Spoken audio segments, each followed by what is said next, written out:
What's going on, guys? This is Rob, and if you're enjoying the content here on my channel, then make sure you hit the like button and make sure you hit subscribe so you can help decide what direction the content on my channel goes in the foreseeable future. So getting into the Sinestro Corps War aftermath, this is really kind of like an epilogue slash prologue or prelude. And the reason why is because where most writers, and for those of you guys who are new to comics, most writers will usually write like a crossover event or some huge story arc, and then they'll stop. And they'll just do like some small time story or something like that. There's something that doesn't really tie into anything and is just kind of there. What Geoff Johns did for the whole entirety of Green Lantern is one story arc, the conclusion of a story arc, would lead into the beginning of another story arc. And so this basically goes into Blackest Night, because remember, Blackest Night is the whole idea of like these emerging Lantern Corps and so on, and this great big huge war and you know, all those different things. And so it was cool for what it was, but it was basically this great big huge conflict. And so a lot of the things that we're gonna see between now and the time we start Blackest Night here in the next, I don't know, maybe month or so, a couple months, these things will all basically go into the event of the Blackest Night story itself. So what this does is this picks up again with the aftermath of Sinestro Corps War. And in the last video, when we had done that Sinestro Corps War, we had talked about how it was really the first major emergence of the Yellow Lanterns, the first major emergence of Sinestro forming his own Lantern Corps. Now remember, where the Green Lanterns basically derive their power from the will aspect of the emotional spectrum, which is to say the ability to overcome fear, the Sinestro Corps derives their power from fear. And so long as there's fear in the universe, so long as there's a singular being that experiences fear or is afraid of something, then the Sinestro Corps will always have power, because again, they derive their power from the emotional spectrum, just this infinite source of emotion. As long as there is a being alive in the universe, there will be different forms of emotions. And so again, with this whole idea, what we know is that the Sinestro Corps rings are still going out and seeking hosts. They're still trying to find people who could be viable candidates to become members of the Sinestro Corps. And that's really one of the basis, or one of the biggest ideas of this, is that Sinestro set it up so that should he be defeated, the Corps will continue to grow. And so the idea is that while all this is happening, we actually pick up with Kyle Rayner and Guy Gardner. Now remember, Kyle Rayner and Guy Gardner, as part of the Green Lantern Corps, do their own thing for the most part, but the Green Lantern Corps line of stories ran side by side with the main Green Lantern stories, in the sense that the Green Lantern Corps just focused on the other Corps members, what the other members outside of Hal Jordan were basically doing. And the funny thing about this is it's basically Guy Gardner and Kyle Rayner taking off and intending to live on Oa, and then Guy Gardner wanting to open a bar. And it's kind of a funny scenario, because remember, these characters come from their own backgrounds. They come from their own heritages, their own stories, and for the most part, they've all lost a lot of different things. Kyle Rayner more so than most. Kyle Rayner's girlfriends have all been killed. You know, he lost his mother to a parasite that was basically a member of the Sinestro Corps. You know, they've all lost different things. And so leaving planet Earth and taking up residence on Oa serves two purposes. The first is that within the confines of the Green Lantern mythos, it gives Kyle Rayner and Guy Gardner their own stories, their own adventures they can go out on and do their own thing. But the other half of this is that it actually sets the stage for future events later on with regards to why it is that they're in space, as opposed to Hal Jordan, who's spending some of his time on Earth. So again, it's really setting the stage for a lot of the things that we will see later on down the line when it comes to the Green Lantern mythos. Now at this point, we pick up with Mongol, who is the son of Mongol, which is kind of weird. The first Mongol, or as is usually referred to, Mongol 1, is basically like this pre-Crisis on Infinite Earths character that served the purpose of just being a major foe of Superman. The idea though was that with this version of Mongol, basically Mongol 2, as a lot of people call him, he made his emergence in 1995 with the Showcase line of stories, I think it was. And I want to say the Showcase stories in the mid-90s were basically stories that were designed to literally showcase different villains and heroes and so on and so forth. But the idea is that the original Mongol had helped to destroy Coast City, which set in motion the idea of Hal Jordan being possessed by Parallax and then becoming a villain and so on and so forth. What Mongol 2 did is he basically followed up with his father's grand schemes of trying to either defeat the Justice League or defeat Superman or something along those lines, but he basically became a villain. Now his big claim to fame was having a helping hand in Superman, basically being prepared for the invasion of Imperiex. And Imperiex is of course basically DC's version of Galactus. I mean, there's really no way to say it. I mean, that's pretty much what he was. But the idea is that despite a few instances here and there when Mongol has helped out Superman, they've basically become unwilling allies due to a common enemy that was stronger than both of them individually. For the most part, Mongol has just always been a bad guy. And so what ended up happening here, or at least what ends up taking place here, is that Mongol is bestowed with the Yellow Lantern ring. Now remember, this makes sense because when it comes to the Yellow Lantern rings, they're designed to instill fear. And we saw during the Sinestro Corps War that like Anti-Monitor and Hank Henshaw, Cyborg Superman, that Superboy Prime, these various individuals had basically been imbued with a Yellow Lantern Lantern ring because of the fact that they were able to, instill so much fear in individual people. Mongol is much the same way. The difference here is that he actually has kind of an ace up his sleeve, a really cool hat trick that actually works really well for the purpose that he serves. Now again, jumping back to Kyle Rayner and Guy Gardner, with the whole idea of the story, humor is kind of an important aspect of the Green Lantern mythos, especially with what's coming later on down the line, because things are going to get really, really dark. No pun intended. When Blackest Night rolls around, things will get really dark. Like it'll be really kind of crazy. But again, for these guys, it's a matter of just kind of trying to make a way for themselves, trying to make their own little home, home away from home, and taking up residence on Oa. Now remember, this is not unprecedented. There are people who simply just reside on Oa. Kilowog, for example, resides on Oa. Salak resides on Oa. These different members of the Green Lantern mythos, of course, Kilowog basically being the drill sergeant for the Green Lantern Corps, and Salak being the voice of the Guardians of the Universe, it makes sense that they would reside on Oa. But for Guy Gardner and Kyle Rayner, they can really serve or really have the best use when they're on Oa. And the reason for this is because of the fact that, remember, with regards to the Green Lanterns, for the most part, Earth is the only planet that really has like 4 different Green Lanterns. You've got Kyle Rayner, you've got John Stewart, you've got Guy Gardner, and you've got Hal Jordan. You don't need 4.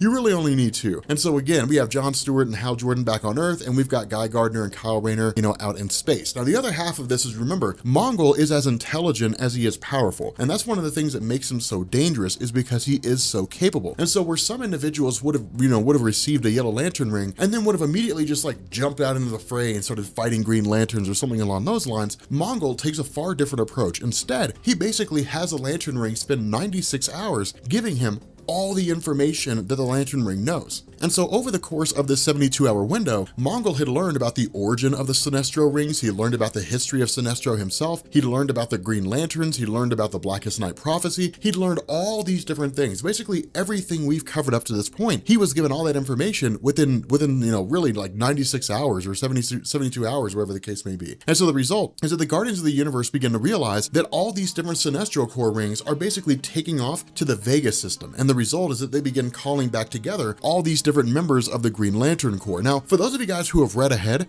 please do not spoil anything about the Vega system, because I know what you're thinking.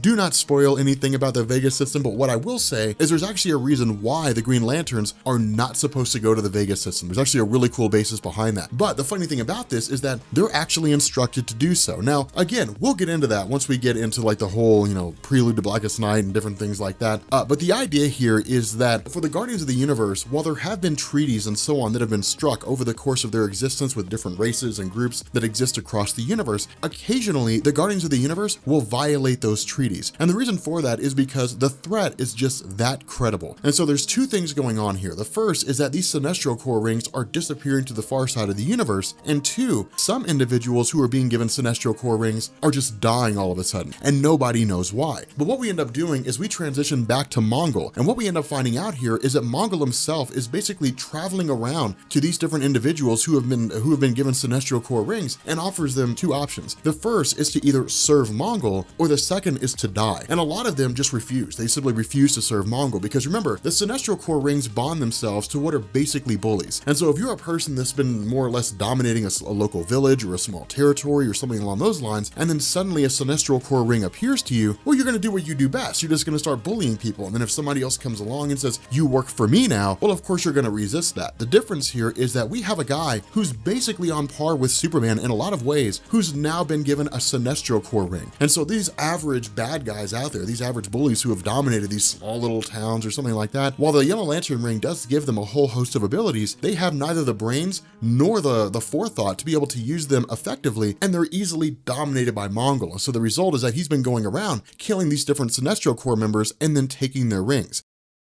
Now, what this does is it basically picks up with the idea of these different individuals who are being sent out in groups for the purpose of tracking down these rings and what it is happening to these people. Now, also remember, Sodom Yat is now Ion. And of course, if you missed the last video, Sodom Yat was this character who was basically introduced as a what-if scenario, like what if Superman got a Green Lantern ring? Because Sodom Yat descends from a group that are basically called Daxamites, but they are a branch off of traditional Kryptonians. And so when exposed to a yellow sun, suddenly Sodom Yat has all the powers of of Superman combined with a Green Lantern ring. Now, the reason why he's Ion, and the distinction between Ion and a regular Lantern, is that Sodom Yat is basically imbued with pure willpower, with the Ion entity. And of course, the Ion entity is a physical manifestation of the emotion of willpower. So again, that's how all this stuff really kind of comes together. And we'll see that more over the course of the Green Lantern mythos. And of course, Parallax, the entity that represents fear, that, again, Ion is the entity that represents will. And we'll see things like the Bull, which is the entity that represents, rage for the Red Lantern Corps, and so on and so forth. But the fact remains here that with Ion and Arisia, I think it is, that are basically traveling to,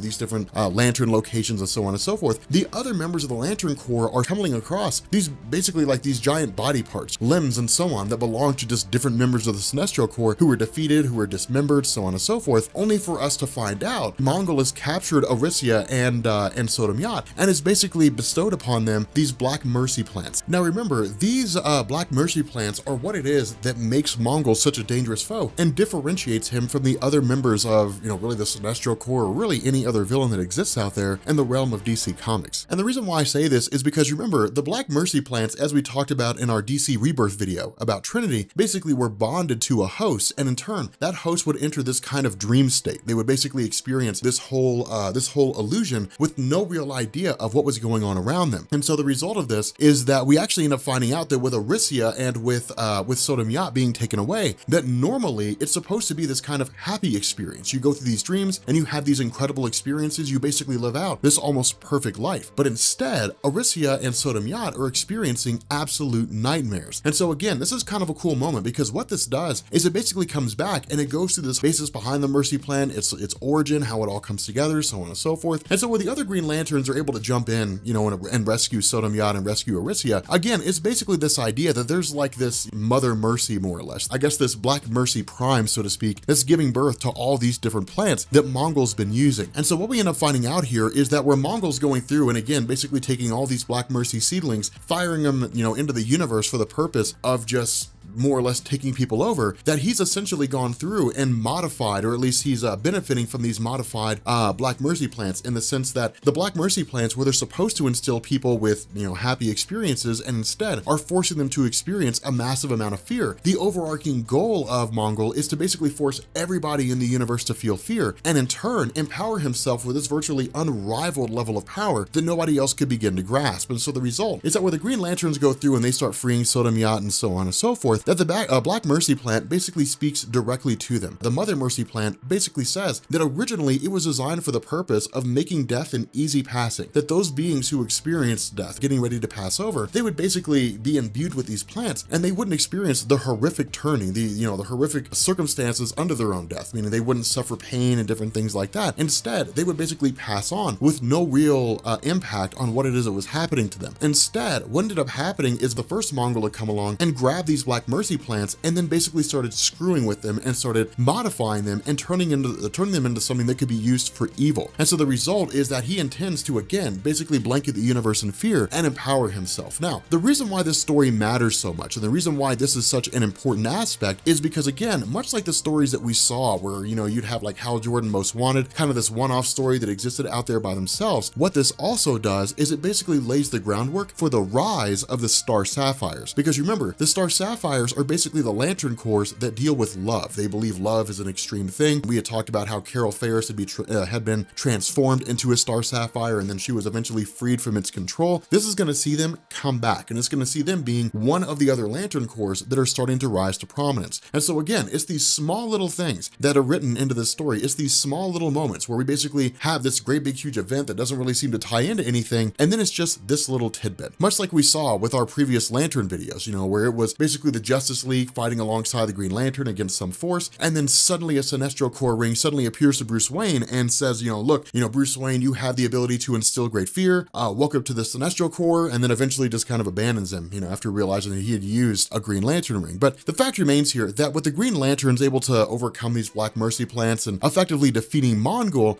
this leads to his character just kind of being kept in stasis and being kept on the back burner. And the reason why is because once we start to get into the whole element of Blackest Blackest Night and different things like that, that he'll actually make a return, that he'll actually end up coming back. And the result is that he'll play a more significant role in the different stories that we see leading into Blackest Night and so on and so forth. Now, the other half of this is the, again, Mother Mercy Plan herself, in the sense that she's actually inducted into the Green Lantern Corps because of the fact that she has the ability to lean to both sides. Where the Black Mercy plants have the ability to force people to experience utter fear, and at the same time, give people the ability to overcome fear, she's basically given a choice. Either she can choose a Yellow Lantern ring or she can choose a Green Lantern ring, and the result is that she ends up choosing a Green Lantern ring and joining the Green Lantern Corps. But again, this is really the end of the story. I mean, there's not a whole lot here, not a great big huge set of events. A villain that's obscure to most people who don't read comic books gets a Yellow Lantern ring for a little while and then is ultimately defeated. But again, it's these moments, it's these small little panels, these small little segments, these stories that don't seem wildly interesting that become important later on down the line.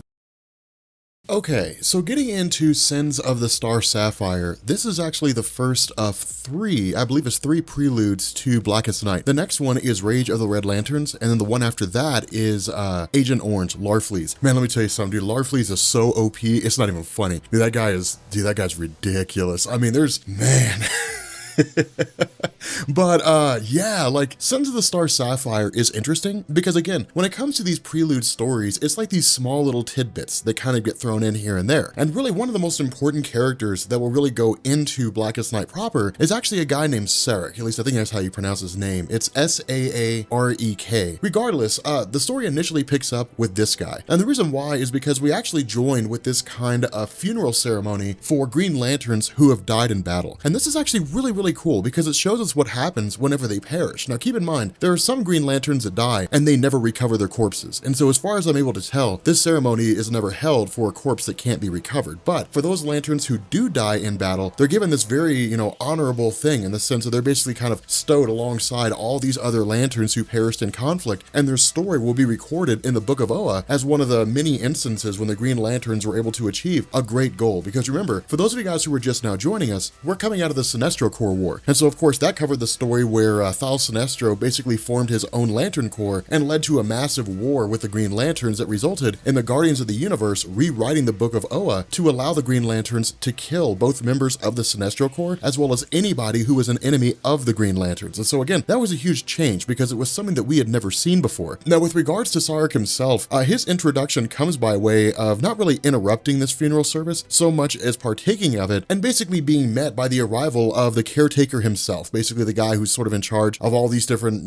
funeral services and so on. And Sarek basically reveals that he has the telepathic ability to communicate with the dead. And this is why I say this is so important for Blackest Night, because as we know with Blackest Night, it's the resurrection of the dead. It's one of the reasons why I've timed a lot of this Green Lantern stuff so that Blackest Night will begin shortly before October and then run all the way through into Halloween. I thought it'd be kind of cool to do that, to do like Green Lantern Blackest Night every Sunday all throughout October. I thought it'd be kind of a cool little thing. But the fact remains here that with Sarek, his presence here is really one of intrigue and mystery more so than anything else, because remember, Lanterns don't usually display a power like this. Green Lantern rings complement the existing powers of, whatever being gets a Green Lantern ring, but there haven't really been any instances when a Lantern crops up and says, well, I can talk to the dead, because now it becomes a questionable thing. Now, the other half of this is what's going on with regards to Kyle Rayner and Guy Gardner, because remember, after the events of Sinestro Corps War, their idea was that they wanted to open a bar, which is actually pretty cool. It's a pretty cool thing to just kind of open a bar on Oa. But what they end up doing is talking about the whole idea of like Mongol and so on and so forth. Mongol being a guy who had basically attained several Yellow Lantern rings, but had been handed over to the Black Mercy plants to basically be consumed, to quite literally be physically digested. Now that's one of the reasons why we covered that story, because going into things like this, they'll touch back on that. And I wanted to be able at the very least to just kind of say, hey, look, here's where that video is. It's in the Green Lantern playlist. You're welcome to check it out. But what we end up finding out is that Mongol has basically escaped his captivity. And so what that means is that now we have a guy who in a lot of ways is on par with Superman in terms of his strength and so on, that has 5 Sinestro Corps rings. So it's kind of crazy in terms of the power that he possesses. But he actually won't play a very big role here. Again, this is Sins of the Star Sapphires, and so this is designed to focus more on the Star Sapphire Corps and the Green Lantern more so than anything else. But the cool thing about this is that it also hints at the idea that someone is traveling around and basically killing off all of the, the various parents that belong to members of the Green Lantern Corps. And again, this is kind of a big deal because despite the fact that Thal Sinestro was defeated and the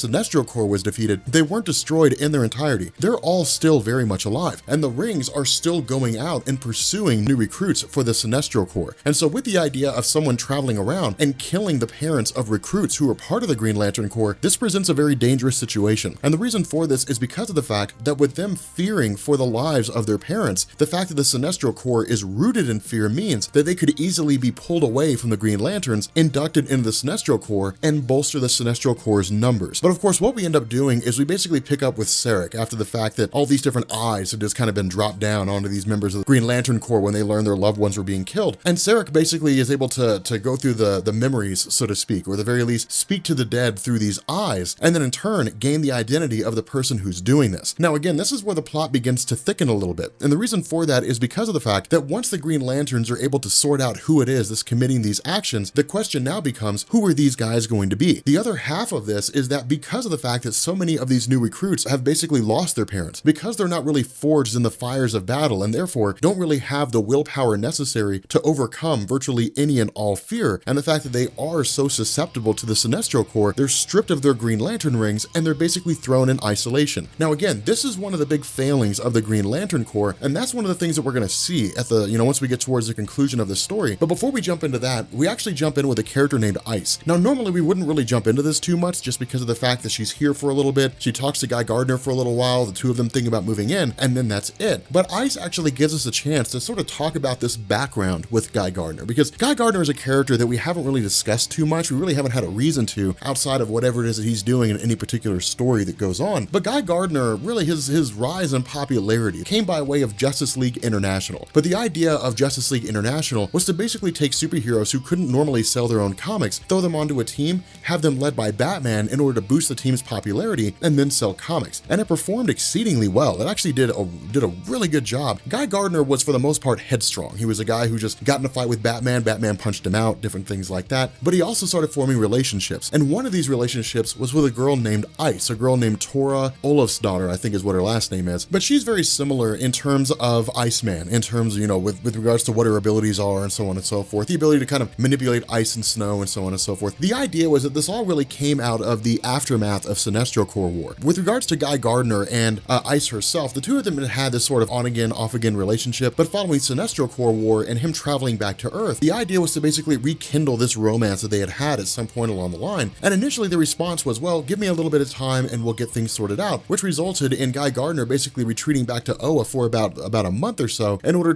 for the two of them to basically get together and to have a date. Again, switching back over to, this being that's going around and killing these various parents that belong to members of the Green Lantern Corps, this was really more of a moral assault, more so than a physical assault. And the reason for this is because, again, historically speaking, when it comes to new recruits, they're very inexperienced. They don't really know how to deal with fear and, the Sinestro Corps and so on and so forth, but they're still also very easy to sway. And so the goal of these creatures, at least as it seems on the surface, was to go through, kill their parents, make these kids orphans, and in turn, embolden them with fear, and then make them members of the Sinestro Corps. But using the powers of Sarek, what ends up happening here is they not only learn that this one being has been doing this, but there have been a multitude of others who are all basically of the same race, who are all identical. Now, of course, this leads to the Green Lanterns tracking them down, killing them, and, that's really the end of that, or at the very least, throwing them into science cells, and that's really the end of that. But the way that this begins to lead into the whole concept of Blackest Night comes by way of the Scarred Guardian. Now, as far as I'm aware, this Guardian doesn't actually have a name. They're just referred to as the Scarred Guardian. But the Guardian basically speaks directly with Sarek and just says, look, because of the fact that you can speak directly to the dead, your new assignment that you will tell nobody about is to go and find the corpse of the Anti-Monitor and find out what in the world is going on. Now, again, the reason why this matters is because following the events of Sinestro Corps War, one of the things that the Guardians had been questioning is why Sinestro had cropped up the way he did. And the other question was, what happened to the Anti-Monitor? Because remember, the Anti-Monitor is kind of like this harbinger of death for the multiverse. But when the Anti-Monitor had basically been defeated, or at the very least when the events of Sinestro Corps War had come to an end, the Anti-Monitor had been whisked away and then was effectively turned into a central power battery, or at least that seemed to be the case. And so the idea of the Guardians of the Universe is to find out what happened to this guy, what in the world happened to the Anti-Monitor, and where did he go? And so what we end up doing here is we jump into Sins of the Star Sapphire proper, and we basically just kind of pick up with, regards to Mongol still going on his rampage, that is to say, leaving the planet of the Black Mercies and then just taking off to the far side of the universe or whatever. But along the way, he comes across a couple and basically destroys their ship in the process, as well as kills one of them. Now again, this sets the stage for the idea of the Star Sapphires, and we'll talk a little bit more about them here in a second. But at the moment, one of the other things that we start focusing on here is the idea that some Green Lanterns out there are engaged in relationships with one another, whether they're guys and guys, girls and girls, guys and girls, whatever the case may be. They're all forming their own relationships, their own, connections, and so on and so forth.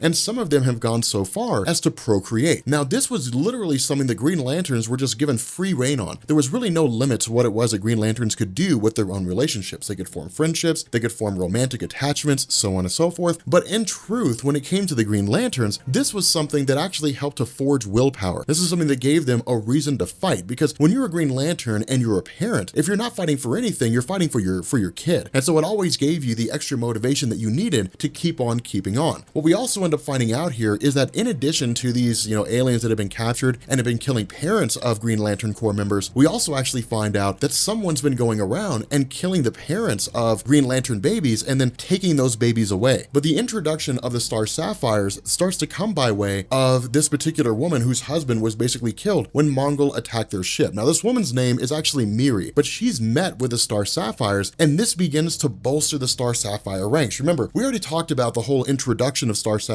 in the Geoff Johns Green Lantern run when Carol Ferris was brought in as one of their ranks. What seems to be going on here is that where previously the Star Sapphires just wanted like a queen, and they sent out this gem that would basically grab someone and make them the queen. What they're doing now is they're creating rings. And so the result is that these rings are now being sent out into the universe for the purpose of grabbing people. The difference here is that unlike the Green Lanterns, where these rings were made and then just dispersed across the cosmos and sent everywhere, instead, the Star Sapphires are far more conservative about how their rings get sent out and who it is that's able to use them. And so the result is that despite, Guy Gardner and Ice trying to have a bit of a relationship together, ultimately he's recalled back to the Guardians of the Universe and basically told that he, alongside Sodom Yat and a handful of others, are going to lead the Guardians on a mission to the Star Sapphire home planet of Zamaron. Now again, for those of you guys who are new to the whole Geoff Johns Green Lantern thing, if you're just now joining our videos, with regards to the Star Sapphires, they were actually Guardians of the Universe at one point along the line. The difference here is that when the Guardians basically removed emotion from themselves, some of the female members of the Guardians disagreed with that and believed that love was the way by which life could continue on in any form of normalcy. And so the result was that they broke off and they traveled to the planet Zamaron, where they found that the love between a man and a woman resulted in the formation of this crystal of sorts. Now, this crystal was basically used by the Zamarons to form their central power battery and begin calling themselves the Star Sapphires. And this is what led into Carol Ferris, the girlfriend of Hal Jordan, being brought in as one of the Star Sapphires way back in the 1950s, 1960s, or no, not even then, maybe it was 1970s, whatever the case may be, when she was rolled into the Green Lantern mythos, as well as, her return and so on and so forth. But what we also end up finding out here is that where some of the members of the Sinestro Corps, where these rings had basically been captured by the Zamarons and so on and so forth, some of the female members had been taken by the Star Sapphires and brought in for the purpose of being reconditioned. And that's the nature of the Star Sapphires. What they basically do, because they believe that love is the absolute thing that can conquer all, the goal is to basically find individuals who are devoid of love or who they believe need love and can also serve as a member of their Lantern Corps, bring them in, and then effectively recondition them. And that's what they're doing with members of the Sinestro Corps. These female members that they've discovered, they basically say, look, they're filled with hate, they're filled with fear, so on and so forth, but we can change them. We can fill them with love. And when we do, they will be members of the Star Sapphires. But that's why I say, they don't just send out rings all willy-nilly to anybody who wants them. They don't just stand on a street corner and just say, you get a ring, and you get a ring, and you get a ring. Instead, they're a lot more conservative in terms of who gets them. And so again, it's really kind of a cool scenario, because what we end up finding out here is that there's basically irreconcilable differences. The goal of the Guardians of the Universe coming here was to basically say, look, you can't just go around creating your own Lantern Corps because you'll destabilize the universe. Love mutates, love changes. Sure, two people fall in love, and then somewhere along the line, they may end up breaking up. And because one of them is so in love, they go crazy and kill the other because they don't want the other person to be with anybody else. Just because something starts out good doesn't mean that it's going to stay good. And that's the whole basis behind the Guardians of the Universe devoiding themselves of emotion, is to basically make the case that just because something can be a certain way doesn't mean that it should be a certain way. But this is when we start to get into the nature of the fact that the Guardians of the Universe basically become their own enemies. Now, switching back over to who this person is that's going around and kidnapping these kids, it's actually a character by the name of Crib. And as far as I'm aware, this is the first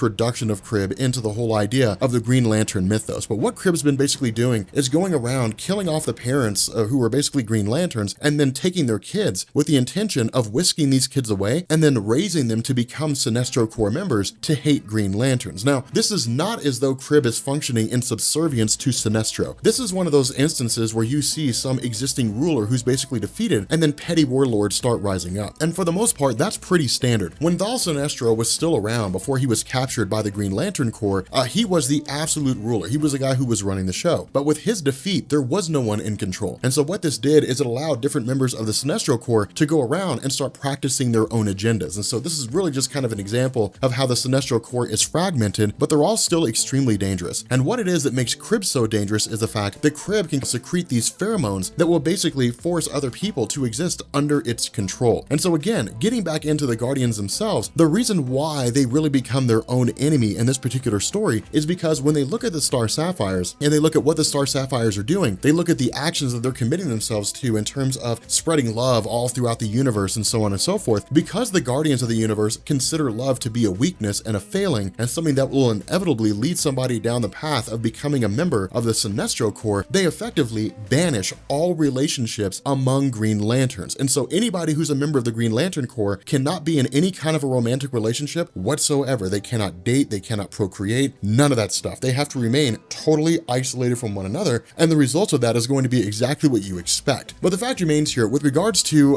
Kyle Rayner and these various guys fighting against the character of Crib after realizing what it is that's going on, this coincides with Miri basically coming along and officially being inducted into the Star Sapphire Corps. And so the result is that her job is to effectively go out, find people who are trying to destroy love anywhere in the universe, and then bring them back to the planet of Zamaron. That's the nature of the Star Sapphires. It's almost like the Sinestro Corps. When a person is so strong that all they do is instill fear or something like that, they rule with an iron fist, or they make other people terrified of them, they're effectively a bully, a Sinestro Corps ring will suddenly pop up and say, such and such, you have the ability to instill great fear, welcome to the Sinestro Corps, that kind of a thing. The Zamarons will basically pop up with a ring that says, you know, you have the ability to create great love or whatever in the world that it is, and then whisk them off to become a member of the Star Sapphires. And so the result is that where things are popping off pretty readily, back with how, you know, Kyle Rayner and Crib and all these different guys and so on and so forth, there are two things that happen here. The first is that Kyle Rayner's willpower effectively overrides the control that Crib puts on him. This is yet another instance of really detailing the willpower of Kyle Rayner. There's a reason why he was the host of the willpower entity when he was Ion, because he is in a lot of ways the living embodiment of will. Now, of course, this is a role that'll be passed on to Hal Jordan in the New 52 going into DC Rebirth, but at this moment right now, in terms of how he acts, in terms of his total lack of fear, in terms of his ability to maintain his mental faculties in almost any situation, Kyle Rayner is effectively the embodiment of willpower. And this coincides with the arrival of Miri as a member of the Star Sapphires. And so again, because Star Sapphire rings are best utilized against Red Lantern rings, which they can basically shut down if they make a member of the Red Lanterns feel love, and because they cannot be affected by the Orange Lantern ring of Avarice, while they're not the most effective against Sinestro Corps rings, they're not like super effective against them, the actions of Miri here actually helps to sort of conquer Crib, just because of the fact that Miri's presence is indicative of the fact that Crib is basically trying to separate a mother from its baby. And so the result is that with the help of Miri as a Star Sapphire, the Green Lanterns are basically able to defeat Crib, and the result is that the baby is born pretty healthy, you know, or as healthy as a baby can be under this particular circumstance. But following this, what Miri also does is she actually invokes the desires of both Kyle Rayner as well as Saranic Natu, of course, the daughter of Sinestro. She basically says, look, the two of you all need love. Love is a necessity. Love is something that has to exist. And this again is kind of a funny situation, because what this does is it highlights the nature of Green Lanterns. Green Lanterns are not like the Guardians of the Universe. The Guardians of the Universe purge themselves of all emotion, but the Green Lanterns have not purged themselves of emotion. They feel anger, they feel love, they feel hate, they feel fear, which is why so many Green Lanterns are always in danger of falling to the Sinestro Corps, falling to the Red Lanterns, because of the fact that they feel emotion. And so the result is that Miri simply says, if you do not believe that love is necessary, then simply look into the gem of the Star Sapphire. I don't know what it'll show you, and neither of you know what it'll show the other. All you know is what you see. And we're not told explicitly what it is that Kyle Rayner or Saranic see. But the idea is that given what ends up happening later on with the two of them kind of bumping uglies, that they end up getting together, more or less. They just kind of see each other in love. But the biggest action of this, the biggest result of this particular circumstance, the fallout of the Guardians of the Universe effectively banishing love between the Green Lanterns is that there are countless Green Lanterns, not really countless, but there are hundreds, if not thousands of Green Lanterns that abandon their post. They basically say, if I'm not allowed to be in a relationship with a person that I love, so long as I'm a Green Lantern, then I'm not going to be a Green Lantern. And again, this makes sense because remember, not everybody who was inducted into the Green Lantern Corps did it willingly. Not only that, a lot of people came from their own lives. They basically had their own wives, their own husbands, they had their own families. They undertook that role because they felt a responsibility to keep the universe protected, and the power of the Green Lantern would ensure that their families protected more so than they could just by using whatever natural talents they had. But their loyalty is to their friends and family, not to the Green Lanterns. And so what ends up happening here is that, again, because the fact that they're faced with this choice to either continue their relationships or abandon the Green Lantern Corps, they abandon the Green Lantern Corps. And this reduces their number by a pretty good margin in a pretty short amount of time. Now, those numbers will bolster and those numbers will go back up. But in the interim, Blackest Night is coming. And so the result is that the War of Light is going to be something to behold. It's going to be absolutely bonkers by the time it's all said and done. But at this point, we start to get out of the realm of the stories that are interesting, but not the greatest. And we start to get into the stories that are really good, like Rage of the Red Lanterns and like Agent Orange. Oh man, dude, I love Larfleeze. But let me know down in the comment section, because I'm kind of curious. Let me know in the comment section which Lantern Corps is your favorite, because I'm kind of curious. I imagine a lot of people are going to say red. I imagine a lot of people are going to be like, yeah, man, those Red Lanterns, man, they're just pissed off all the time. I have no idea. Okay, so as I'd mentioned when we started doing really everything after Sinestro Corps War, that there was something like 5 or 6 different preludes to Blackest Night, because Blackest Night is such a huge event. It's like the War of Light. So it's Blackest Night, it's Brightest Day. There's a lot of stuff that goes on there. But this is actually a prelude to Rage of the Red Lanterns, which is a prelude to Blackest Night. So this is like a prelude to a prelude.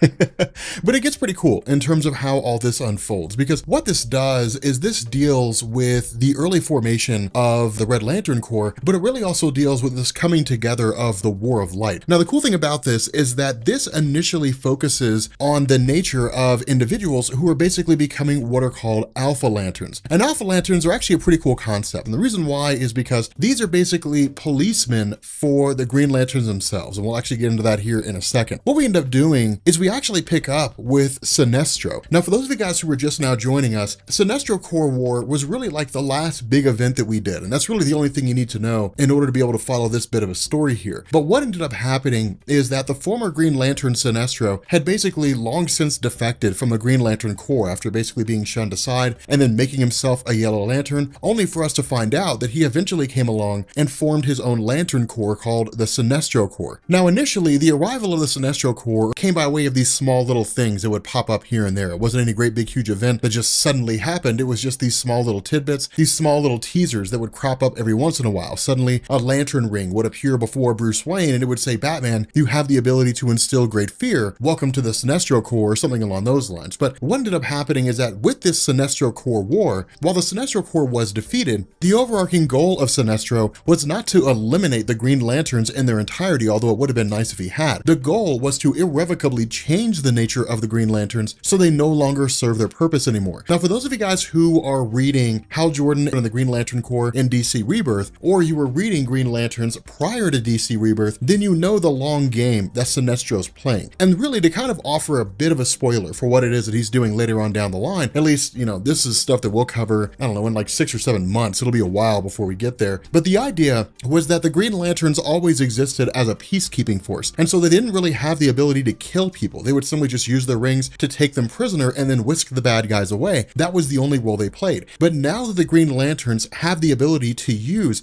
lethal force, then what this means is that people will start to look at the Green Lanterns in a different eye. They'll begin to look at them as killers. And so all Sinestro has to do is sit back and let the court of public opinion play its role, and ultimately people will begin to turn on the Green Lanterns. That's ultimately what ends up happening with regards to Sinestro taking over the universe, really, you know, using the Sinestro Corps as his own personal army, different things like that. But again, the funny thing about this is this hits home at the nature that Sinestro effectively won, that he won the Sinestro Sinestro Corps War. Sure, he was taken prisoner, most of his guys were killed, but at the end of the day, he won, because the goal of Sinestro was to spread fear, and that's exactly what he did. He instilled fear in a Lantern Corps that otherwise existed to overcome fear. And so it's this really, really good example of, if you're trying to conquer a country, you don't invade the country. That's not what you do. You don't go into a country, invade it, and call it a day. What you do is you get the government of that country to turn its guns on its citizens, and then eventually it'll turn into an uprising, a revolt. And when that country's at its weakest, then you conquer it. That's exactly how Sinestro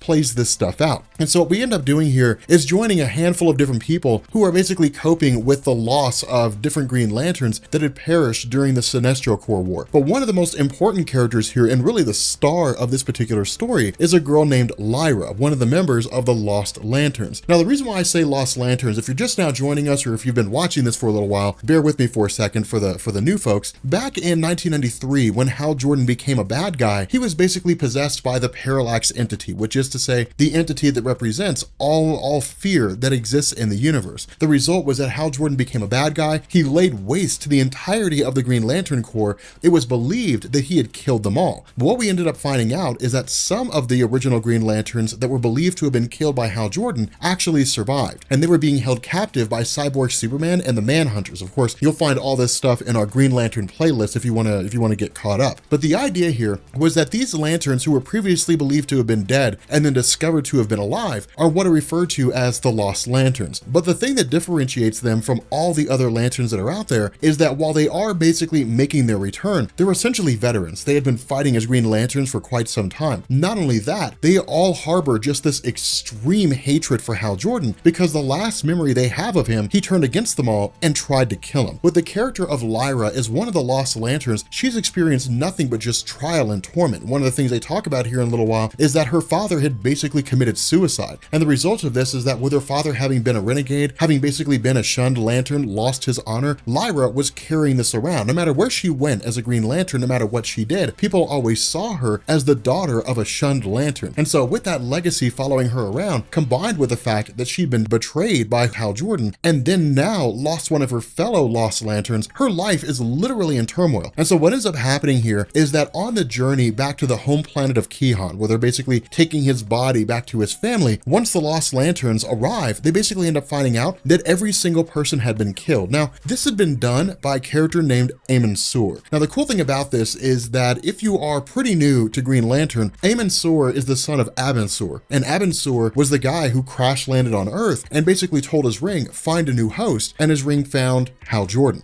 And so because of this, Amon Sur always believed that he should have been the heir to his father's ring. Now, when it comes to the Green Lantern mythos, that's not unprecedented. It's not like Amon Sur just kind of came out of nowhere with this belief system. That's happened quite a few times. When it comes to different lanterns that are out there, I believe Tomar Ray was the father and Tomar 2 is the son. But when it comes to the different Green Lanterns that are out there are times where a Green Lantern will perish in battle and then their offspring will take up the mantle. And so again, it's kind of a cool scenario, and Amon Sur believed that he should have been in line for his father's ring. The result is that Hal Jordan got it instead, and Amon Sur had been consistently plotting ways to basically bring down Hal Jordan. Now, all of this coincided with the emergence of the Sinestro Corps and Amon Sur being given a ring. But what this did is it led to its most logical conclusion when Amon Sur basically is the one that killed the entire family of Kihon, and then Lyra, in her anger and her rage, basically lashes out and kills Amon Sur. Now, here's the interesting thing about this. With the Sinestro Corps, despite the fact that they had these rings that allowed them to do all kinds of different things, when it comes to the different cores that exist in the DC mythos, they all exist to feed off of emotion. So the Green Lanterns feed on willpower. So long as there's somebody out there who's willing to stand up, and say, I'm not afraid, then there will be willpower in the universe. At the same time, so long as there's somebody there who says, oh my God, I'm so scared that things might go bad, there will always be fear in the universe. As long as there's somebody who's angry, as long as there's somebody who loves, as long as there's life, as long as there's death, those aspects of the emotional spectrum will always exist, and the cores will always be there. And so because of this, Amon Sur believed that he could basically turn himself into a martyr. That what he could do is he could allow himself, or he could go through, kill the family of Kihon, and then other members of the Sinestro Corps would see how this impacted existing Green Lanterns, and in turn take up the same task and literally just start killing off families of Green Lanterns who exist. Again, sowing chaos, reaping war, guerrilla warfare tactics against a far more organized and structured Lantern Corps, especially considering that the Sinestro Corps does not have their leader Sinestro because he's currently held in prison. And so with the death of Amon Sur, what happens here is his ring basically just takes off to seek out a viable host. It ends up attempting to bond itself to the Scarecrow. Now, the funny thing about this is that this is actually a teaser of things to come, because the Scarecrow is going to play a pretty cool role once we start getting into like Blackest Night and Brightest Day and different things like that, where the ring initially appears to him with the intention of bonding itself. Of course, Hal Jordan and John Stewart show up, they basically save the day, and nothing happens. You know, the Scarecrow doesn't end up getting a ring. But what this does is this leads into the trial of Lyra. When it came to the Sinestro Corps War, one of the major laws that was basically implemented by the Guardians of the Universe was that those individuals who are members of the Green Lantern Corps have authorization to use lethal force against members of the Sinestro Corps. And that's literally the argument that Lyra uses. She says, who cares why I killed him? What matters is that he was a villain. You know, he did some terrible things. He killed the family of Kihan. He deserved to die, and so I killed him. Now, her argument is not without merit. Let's say, for example, she didn't kill Amon Sur, and let's say that Amon Sur was captured for his crimes, he was brought back to Oa, and then he escaped. Well, that would mean he would go right back to doing what he was doing before. He would go right back to killing people. Why sacrifice the lives of others? That's basically the argument that's being made, from the Green Lanterns, from the Guardians of the Universe, is, hey, look,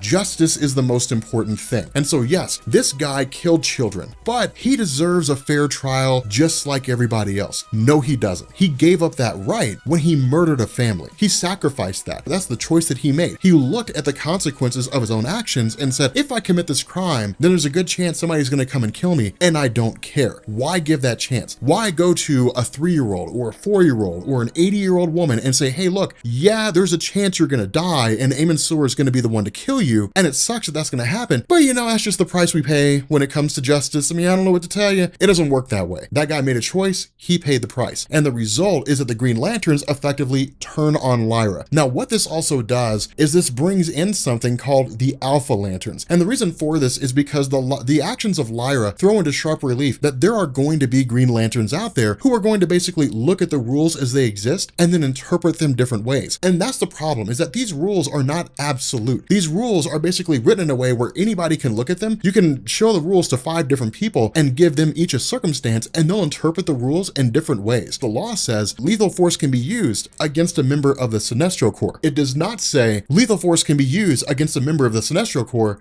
but only if they're trying to attack you. It doesn't say that. And so in truth, she has all legitimate means to make this case. What the Guardians basically do is that instead of coming along and saying, okay, we are going to make a law and then we're going to add stipulations to that law for every conceivable circumstance that could possibly exist, what they end up doing is they come along and they create the Alpha Lanterns. And the Alpha Lanterns serve the purpose of basically being field police. They're the ones that show up. If a Green Lantern goes out and commits something they shouldn't do, but technically speaking, they fall within the confines of the law, the Alpha Lanterns will respond, and the Alpha Lanterns will analyze the situation, will be the ones to basically decide whether this lantern was right or wrong. Now, the question has to be asked, how does this fix anything? What's different from the Alpha Lantern showing up and saying, yep, they're right, to just another arbitrary Green Lantern showing up and saying, no, they're wrong? The reason why this matters is because if you're new to the whole Green Lantern mythos, back when the Guardians of the Universe first tried to create order, tried to instill order across the universe, they created what were called the Manhunters. And the Manhunters were basically these robots that were tasked with the purpose of keeping the universe safe. The problem with this is that the Manhunters programming eventually went awry. They basically became bad guys. They just started cutting a swath through the universe, killing all different forms of life, all in the name of order and justice. And so eventually the Guardians of the Universe had to do away with the Manhunters and in turn began creating the Green Lantern Corps under the idea that Green Lanterns would be able to use their own experiences, their own understanding of right and wrong, and then decide what action needs to be taken, all of which was predicated on the fact that before Sinestro Corps War, Green Lanterns couldn't kill. And so the idea that Green Lanterns can kill complicates everything. And so what ends up happening here is that where individuals are basically chosen to become Alpha Lanterns, and John Stewart's one of them, John Stewart actually turns them down. John Stewart actually says no, he doesn't want to be any part of that. And the reason why is because the Guardians say the Alpha Lanterns will exist exist to basically serve the purpose of enforcing the 10 laws that the Guardians of the Universe have put into creation. The problem with this is that only 2 of those laws are known. And so those individuals who sign up to become Alpha Lanterns don't know what other laws they're going to be forced to implement. They could very well be forced to implement laws that say it's illegal to fly from one side of the universe to the other on a Thursday. We have no idea what these laws are going to be. I mean, there wouldn't be anything that ridiculous, but you guys understand what I'm saying. They're basically signing up to enforce rules that they don't know anything about. What the Alpha Lanterns do is basically stand as this sort of combination of machinery and biological organisms. They're effectively cyborgs, or at least they seem to be that way. Now, the reason why this is so cool is because Green Lanterns traditionally, which is to say Hal Jordan, John Stewart, Kyle Rayner, Guy Gardner, they have to charge their rings. Their rings will run low. The reason why this is important is because with the Alpha Lanterns, they don't have that problem. The Alpha Lanterns mainline the central power battery. And so it's like the difference between you having a remote control that runs off batteries and having a remote control that plugs in from the wall. At the end of the day, they do serve the same purpose, but one is not going to run out of power as long as you have power going to your house. And so what ends up happening here is that where Lyra just immediately loses it, when everybody basically says, okay, look, you are effectively guilty. We're going to hold you accountable for your crimes. The Alpha Lanterns begin the process of essentially arresting her. But in this particular circumstance, the Alpha Lanterns begin to demonstrate this sort of totalitarian position where it's almost like they just start executing, or at least they intend to execute, Lyra on the spot. Now, this is important because what this does is it sets the stage for the possibility of the Guardians of the Universe repeating their mistakes again. The Guardians of the Universe have consistently shown themselves to be extremely intelligent and very capable. They're able to make mistakes just like everybody else. They can't see the future. They don't know everything about everything. And the Alpha Lanterns are a perfect example of that. Creating a police force within the Green Lanterns with virtually no oversight is going to end in nothing good. It's going to cause all kinds of problems. And so what ends up happening here is that with the first law having already been written, what the Guardians do is they come along and they basically write in stone the second law. And the second law is that anybody who is an enemy of the Green Lantern Corps will be met with lethal force by the Green Lanterns. Now, this is important because what ended up happening is during Sinestro Corps, the Guardians of the Universe said lethal force is authorized against the Sinestro Corps. That was it. It was only against the Sinestro Corps. Now, again, this hits back home to the conversation that Hal Jordan has with Sinestro, where Sinestro says, I told you I was right.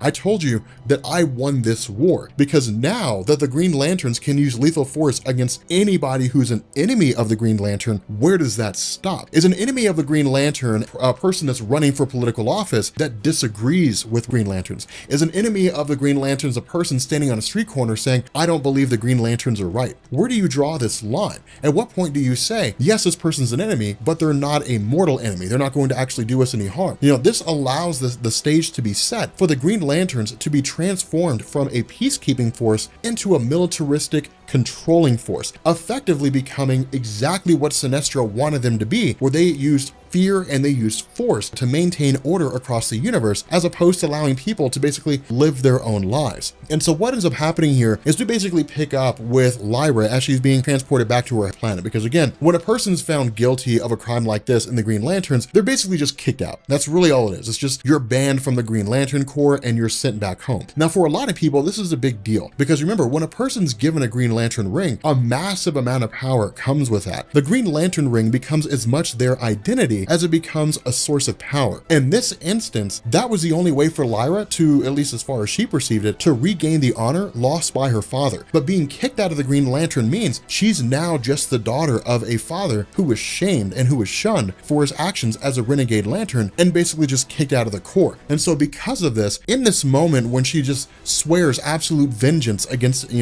anybody, that's considered to be an enemy of her, or at least all the other members of the Sinestro Corps, she's suddenly met with the arrival of a Red Lantern ring. And this marks chronologically the first time in DC Comics that the Red Lanterns actually make their appearance. The secret origin of Hal Jordan that we did earlier when we started the whole Green Lantern thing, technically speaking, that happens after this. But the cool thing about this is that this is the first introduction of the Red Lanterns into DC. The first time that we actually see a Lantern Corps that's predicated on absolute pure and unadulterated rage.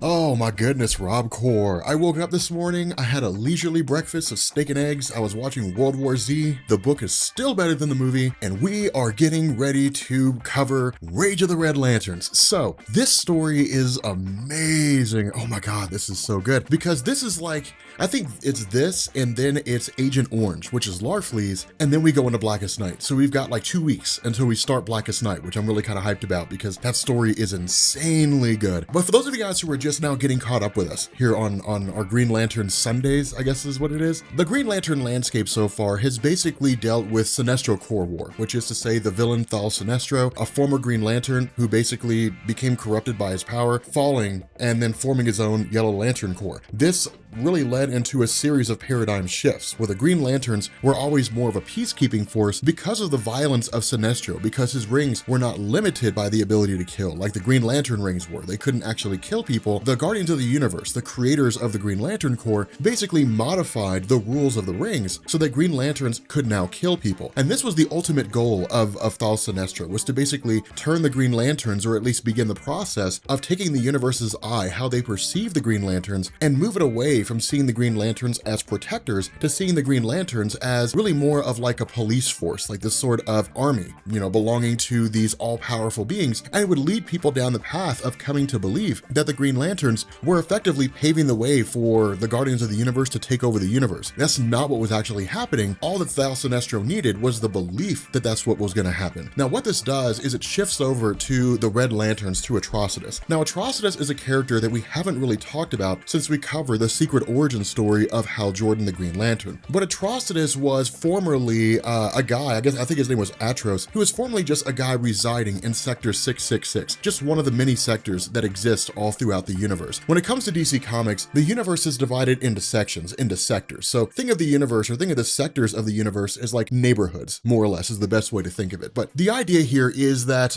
when the Guardians of the Universe, before they created the Green Lanterns, they had what were called the Manhunters. The idea was that if there was going to be a peacekeeping force around the universe, then the best way to do that was to use robots, because robots were only governed by their programming. They weren't governed by emotion. They weren't governed by fear, rage, anger, wrath, any of those things. Now, this eventually led to the programming of the Manhunters going awry, and one of the first casualties of their screwed up programming was Sector 666. And at this time, the family of Atrocitus was basically destroyed in the conflict. Now, the reason why this matters is because what happened following this is Atrocitus was just set by absolute pure rage. Now, as we know, rage is one of the aspects of the emotional spectrum. Remember, when it comes to the whole Green Lantern mythos, the Blue Lantern rings of hope, the Orange Lantern ring of avarice or greed, the Yellow Lantern ring of fear, they're all tied into the emotional spectrum. So long as there's an emotion of rage, so long as somebody in the universe is mad as hell, there will always be a source of energy for the Red Lanterns. And so because of this, a lot of what this early story really does is just kind of flesh out the nature of Atrocitus forming his own Red Lantern Corps. Now again, all that's really required in order for a person to be able to form a corps is to tap into the emotional spectrum. But it's easier said than done. It really just requires somebody to be so angry that it basically encompasses their heart. They become the living embodiment of rage. When that happens, it's almost like going Super Saiyan for the first time in Dragon Ball, right? Like you just kind of manifest these new powers and abilities. With the Green Lanterns, they just suddenly pop out a power battery and they're able to tap into this emotional spectrum. Now again, what this does is it leads to Atrocitus becoming the first of the Red Lanterns. Now the other half of this is, again, this continued fallout of Sinestro Corps War. And again, we covered that. We talked about that during the Sinestro Corps War proper. We said that that story was going to lay the groundwork for a lot of things that came after, and there were going to be a lot of threads coming out of that that were going to continue on. One of the things that takes place here, and really one of the major threads that leads directly into Blackest Night, is what it was that happened to the Anti-Monitor. The Anti-Monitor is basically the harbinger of the death of the multiverse. You know, whenever the multiverse comes into existence, you know, it died during Crisis on Infinite Earths, it came back during Infinite Crisis. Whenever the multiverse exists, the Anti-Monitor will always manifest with it, because the Anti-Monitor is just the living embodiment of the death of the multiverse, is the best way to describe it. The result of this is that the Anti-Monitor allied itself with the Sinestro Corps. Now, at the end of Sinestro Corps War, the Anti-Monitor was more or less defeated and just kind of shot out into space. But what we ended up finding out is that some unknown being had basically grabbed Anti-Monitor and turned him into a central power power battery. What this also does is it brings into sharp relief the idea of the Scarred Guardian. Now, I don't think the Scarred Guardian actually has a name. All we really know is that this is one of the Guardians of the Universe that has basically grabbed one of the Green Lanterns by the name of Ash and sent him on a mission of finding out what happened to the Anti-Monitor. Now, this is inevitably going to pave the way for the introduction of Blackest Night, but at this point, information is just scant. I mean, it's so scarce. We'll get a little bit more into what the prophecy of the Blackest Night means as we get through this, but what ends up happening here is the Green Lanterns, Hal Jordan, Guy Gardner, John Stewart, they're tasked with basically escorting Thal Sinestro to his execution. Green Lanterns don't necessarily execute one of their own if they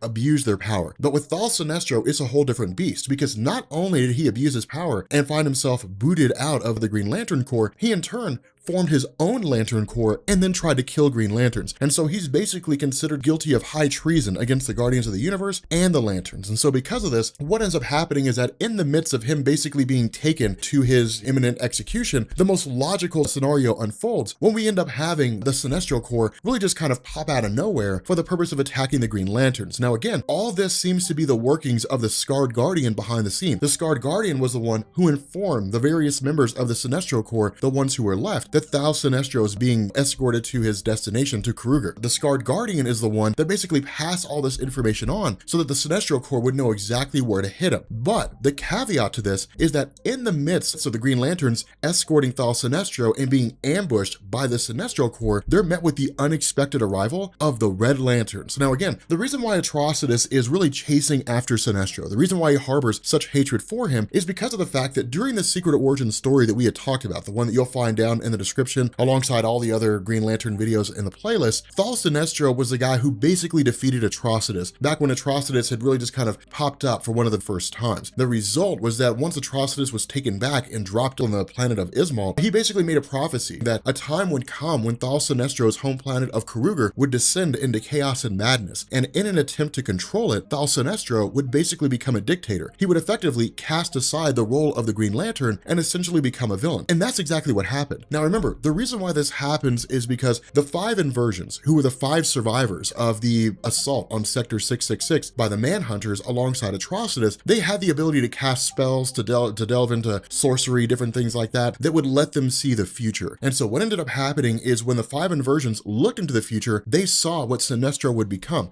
the events that would lead him to this very moment. Now, Thal Sinestro initially avoided it and just said, no, that's not going to happen, I'm not worried about that, but ultimately it all proved itself to be true. The crazy thing about this is that when it comes to the various lanterns and how they interact with one another, different lanterns have different effects on other lantern cores. For example, what we end up having here is the Red Lanterns, who basically just begin burning away the power of every single lantern that they come across. The Green Lantern ring of Hal Jordan begins to become corrupted, and what happens is he's suddenly met by the arrival of a guy he's never seen before named Saint Walker, who claims to be a Blue Lantern. Now, here's the crazy thing. I do not understand why it is that Green Lantern fans love Saint Walker. The closest thing I can get to it, the only explanation I can come up with, is the Blue Lanterns are basically like the Jedi of the DC universe. That's really it. They're just kind of like monks, and they're like, all will be well. I mean, it's one of those it's one of those weird things. But this is what I'm talking about when I say rings can complement others. The Blue Lantern rings have the ability to basically recharge Green Lantern rings and even supercharge them. And so again, having a Blue Lantern in your corner basically bolsters the powers of a Green Lantern. Now, there are also other aspects of the Blue Lanterns, but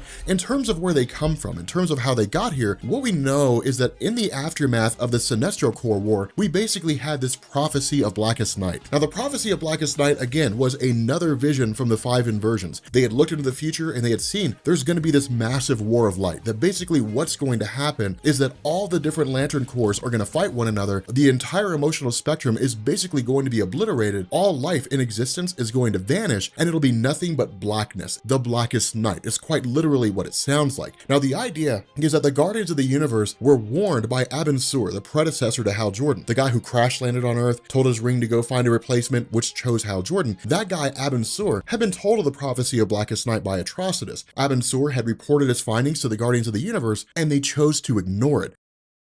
What ended up happening and the significance of the Sinestro Corps War is it brought into sharp relief other Lantern Corps are starting to pop up. The Zamorants, the women, or I guess the different aspects of the Guardians of the Universe who used to be Maltusians or women or whatever, who broke off and began tapping into the love aspect of the emotional spectrum, they have their own core. Now we have the Red Lanterns, we have the Sinestro Corps. All we're missing now are the White Lanterns, the Black Lanterns. We haven't gotten to the Orange Lanterns yet. We have all these different Lantern Corps popping up. And when the Guardians of the Universe began to realize what was going on, a majority of them ignored everything that was happening. They said, no, the prophecy of the Blackest Night is a myth. It's not going to happen. We don't need to worry about that. But a couple of them, Ganthet and Sade, believed that it was true. And so because of this, Ganthet and Sade basically took the steps in saying, we need to make sure that if the prophecy of Blackest Night is true, that we're prepared for it. It's better to be prepared for something that won't happen than to not be prepared for something that will happen. And so because of that, what they ended up doing is forming their own Lantern Corps, the Blue Lanterns. Now, in terms of how this core functions and how this core exists, this actually comes by way of Saint Walker himself. And what he ends up doing is taking Hal Jordan to a planet called Odom. At least I think it's called Odom, or how it's pronounced. But what we end up finding out is that with the Green Lantern Corps, or like the Red Lantern Corps, or even the Sinestro Corps, something like that, you're basically like, the rings are just kind of sent out into the universe. You know, the rings will be made and it'll just be like, okay, just go out there and just find a replacement. A person will just be bonded with the ring for whatever reason. Either they instill great fear, or they have great rage in their heart, or they have the ability to overcome great fear, whatever the case may be, and they'll just kind of take off, just be sent to training, and they'll become a member of that corps. With regards to the Blue Lanterns, it's not that way. What happens here is that they are far more strict when it comes to inducting members into their group. The process takes days and weeks. A person is brought before the Blue Lanterns, and they're basically sent through this massive ritual. Now, the reason for this is because of the fact that the Blue Lanterns are largely considered to be the most powerful Lantern Corps. Now, this is before the emergence of the White Lanterns, to be honest. But with regards to the Blue Lanterns, at this point in time, they're considered to be the most powerful because there's hope. Now, the Blue Lanterns, in terms of what they can do, again, can basically cleanse a person of the Red Lantern rage. And we'll get to that we'll get to why that happens here in a second. But the idea is that the Blue Lanterns are really more of like a foundation. I mean, they have abilities and so on and so forth, but the Blue Lanterns can only really use their power if they're in the presence of like a Green Lantern. So everything has checks and balances. And that's the really cool thing about this. It's one of the reasons why the Green Lantern mythos is so just kind of intriguing and interesting, is because a ring is powerful against one type of ring, but not against another. It complements one of the Lantern Corps, but not another. There's always these different checks and balances that go into this whole thing. Now, the other half of this is that we also pick up with the idea that really Hal Jordan is designed to kind of be this harbinger for the Blue Lanterns. The intention is to make him their leader. Now, this is not readily made to Hal Jordan. Instead, what we end up doing is we end up grabbing Saint Walker and the newest introduction to the Blue Lantern Corps, and they're designed to basically go after and find Sinestro. Now, the reason for this is because of the fact that Sinestro is largely considered to be one of the prominent members, or a significant person, for the coming War of Light. We don't necessarily know why, but the indication here is that of all the people who need to live, it has to be Thal Sinestro. He has to survive this whole thing. And so again, that's why this is so intriguing, is because we're given these little tidbits, these little itty bitty pieces of information about characters, and we're told how important they are, but we're not explicitly told why. Now again, the reason why this is so important and it's so cool is because for Hal Jordan's character, he's been a trainee of Thal Sinestro, he's fought alongside Thal Sinestro, and he's fought against Thal Sinestro. Their lives have basically been intertwined for years and years and years and years. Not only that, it's also this idea that once they land on the actual home planet of the Red Lanterns, and once it really just begins, to get into Hal Jordan just recollecting on these moments, the experiences the two of them had previously, the discussions they got into and all these different things, the battles they've had and the conflict they had, even if it's only for a brief moment, Thal Sinestro becomes a friend. He's an ally for a split second when he tells Hal Jordan to watch out. Now, of course, this leads to the emergence of the Red Lanterns, who of course promptly capture Hal Jordan. It's really this idea that they've basically captured who people largely consider to be the two greatest Green Lanterns in existence. Now, of course, this leads to the arrival of the Sinestro Corps. And again, that's why this is so cool, is because this is Geoff Johns in DC giving us a taste. He's like, look, right now in this story, we're going to have the Blue Lanterns and the Green Lanterns and the Sinestro Corps battling the Red Lanterns, and that's just 4. Imagine if we had all 7 or 8 or how many corps there are.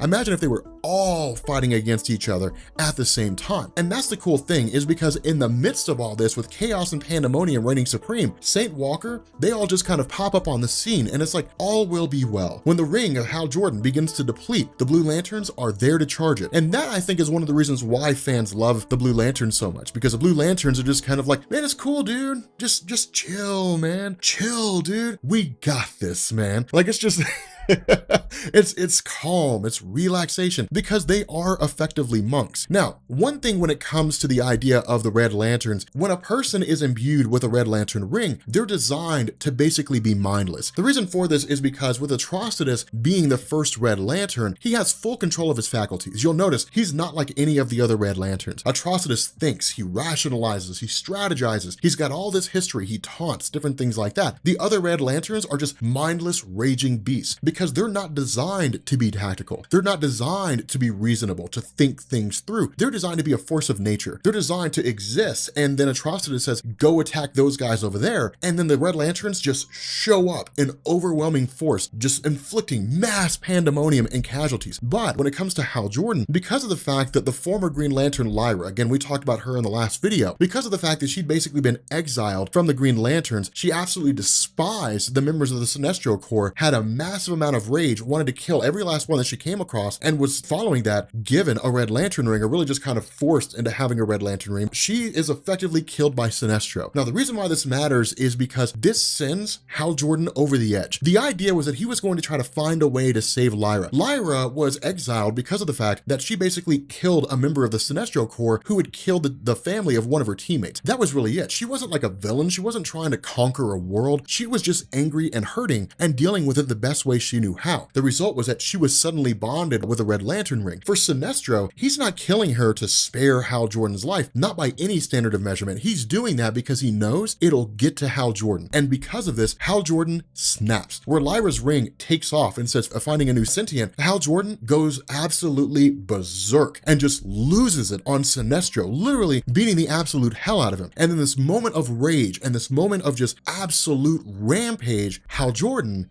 is imbued with a Red Lantern ring. And that's the craziest thing, because this is the worst case scenario really for almost anybody. I mean, I would imagine at the time this story is being written, this is the worst case. Because imagine, for example, that Atrocitus basically gave Hal Jordan the ability to be a rational thinking being. Imagine he gave him the ability to basically be a guy who could think on his own. Hal Jordan would literally crush almost every single Lantern Corps that he came across. This is as close as we get to the return of Parallax. One other thing to keep in mind when it comes to the Red Lanterns is that when a person is made a Red Lantern, there's all kinds of things that come along with it. With regards to like the Green Lanterns, for example, let's just take the traditional Green Lantern. All right, let's say that you're sitting at home one day and a Green Lantern ring just pops up in front of you and it says, you, member of the Rob Corps. Of course, your Rob Corps ring can overcome the Green Lantern ring, but nonetheless, it pops up in front of you and it says, you have the ability to overcome great fear. Welcome to the Green Lantern Corps. You're just whisked away for training, but you can turn down the ring. You can say, you know what? I don't want to be a member of the Green Lantern Corps. I'm a member of a better corps called the Rob Corps. I don't want no Green Lantern ring.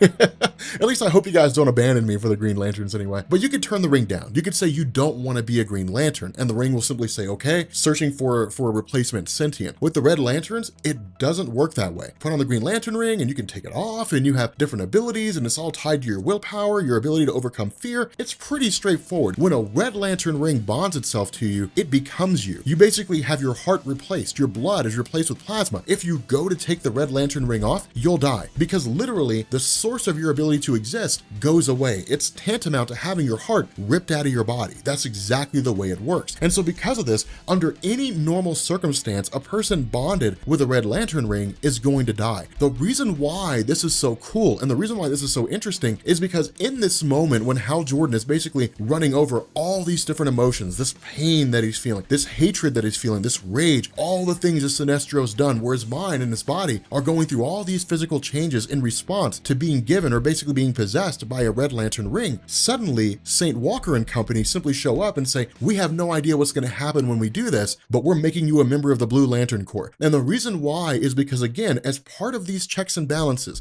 the strengths of Lantern Corps versus the weaknesses of other Lantern Corps, so on and so forth, the Blue Lantern ring basically begins the process of cleansing the person who's infected with a Red Lantern ring. So it basically is their way out, is their caveat. Now that makes sense, because if that didn't exist, what we would basically have is the Red Lanterns just spreading across the universe like a plague with no way to stop them. Now the idea here is that with Hal Jordan basically being given this Blue Lantern ring that works in conjunction with his Green Lantern ring, he's effectively a hybrid now. It's almost like he has the best of both worlds, which is kind of cool here because this sets the groundwork for a lot of the things that we'll end up seeing coming up next. But in terms of getting into this prelude of the whole, Blackest Night, this whole scenario, we basically end up having Thal Sinestro escaping back to his home planet, getting to the antimatter universe on the planet of Cord, recharging his ring using the central power battery, going out, grabbing those individuals who were truly faithful to the Sinestro Corps, killing those individuals who were not. Again, this follows a multitude of groups as we all end up getting into this idea of the War of Light. But one of the things that happens here, and one of the things that's interesting, is we also end up hinting at the Orange Light of Avarice. Now, the Orange Light of Avarice has not been discussed yet. We haven't really done anything about it yet. That'll be the next video that we do. But the Orange Light of Avarice is basically the Orange Light of Greed, and it belongs to a singular guy named Larfleeze. Now, in terms of why he lives in the Vega system, in terms of why it is the Guardians of the Universe have always been hands-off, we'll get into that as we get into his own individual story. But in terms of like the Star Sapphires, for example, Carol Ferris, the girlfriend of Hal Jordan, joining the Star Sapphires, this comes by way of the fact that with Hal Jordan basically taking off from Earth, with Carol Ferris having continually rebuked him, she now has a change of heart. She wants him back. She wants him there. And because of that, when Hal Jordan is basically off in space and Carol Ferris takes off to clear her mind, her emotions begin to get the better of her. She begins to feel sadness. She begins to feel a loss of love. Because of this, this makes her a target for the Star Sapphires. And so like she was originally, at least way back in the 1950s, when she was a Star Sapphire, this is history repeating itself all over again. And so again,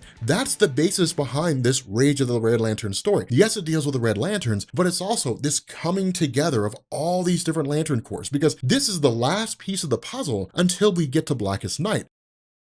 Okay, so it is 12:30 in the morning right now, and I have recorded something like 7 or 8 audio files. I am exhausted. Spent all day today doing nothing but reading comics, and man, I need to get some rest. But PAX West is coming up this weekend, so I gotta prep ahead of time. So we are finally jumping into Blackest Night, and it is about time.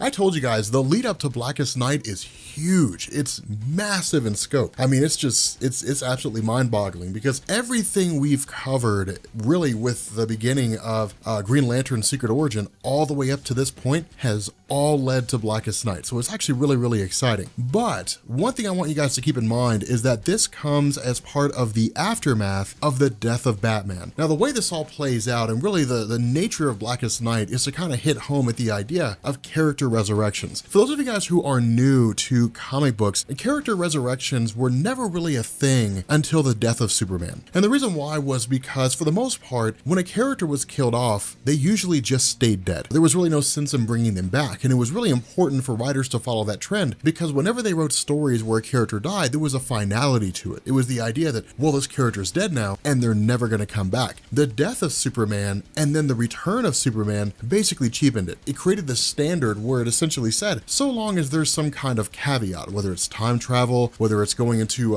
healing matrix, whatever it is, as long as a writer creates some sort of caveat, any character can come back. So Colossus, for example, sacrificed his life in order to cure the legacy virus, this virus that was just sweeping through the entirety of the mutant and even human community like a plague. And then following that, he was basically resurrected, by Joss Whedon. So this whole idea that the characters don't really stay dead anymore all really has its roots in the death of Superman. With Batman, he essentially died during Final Crisis. Now, of course, we'll talk a little bit more about this as we go through this video, but the idea here is that we initially pick up with the Scarred Guardian. Now, we don't really know who the Scarred Guardian is. We just know that it's this Guardian whose face is scarred. Now, the reason for this is because this is one of the Guardians that faced off against the Anti-Monitor during the events of Sinestro Corps War. Now, keep in mind, the Anti-Monitor basically channels antimatter energy, whereas everything in the main DC universe is positive energy. In this story, it's just the idea that if positive matter is touched by antimatter, it'll begin to erode. And so that's why the Guardian's face is so scarred and so screwed up, is because it was basically touched by the antimonitor, which began to erode its face away. Now, the response to this was that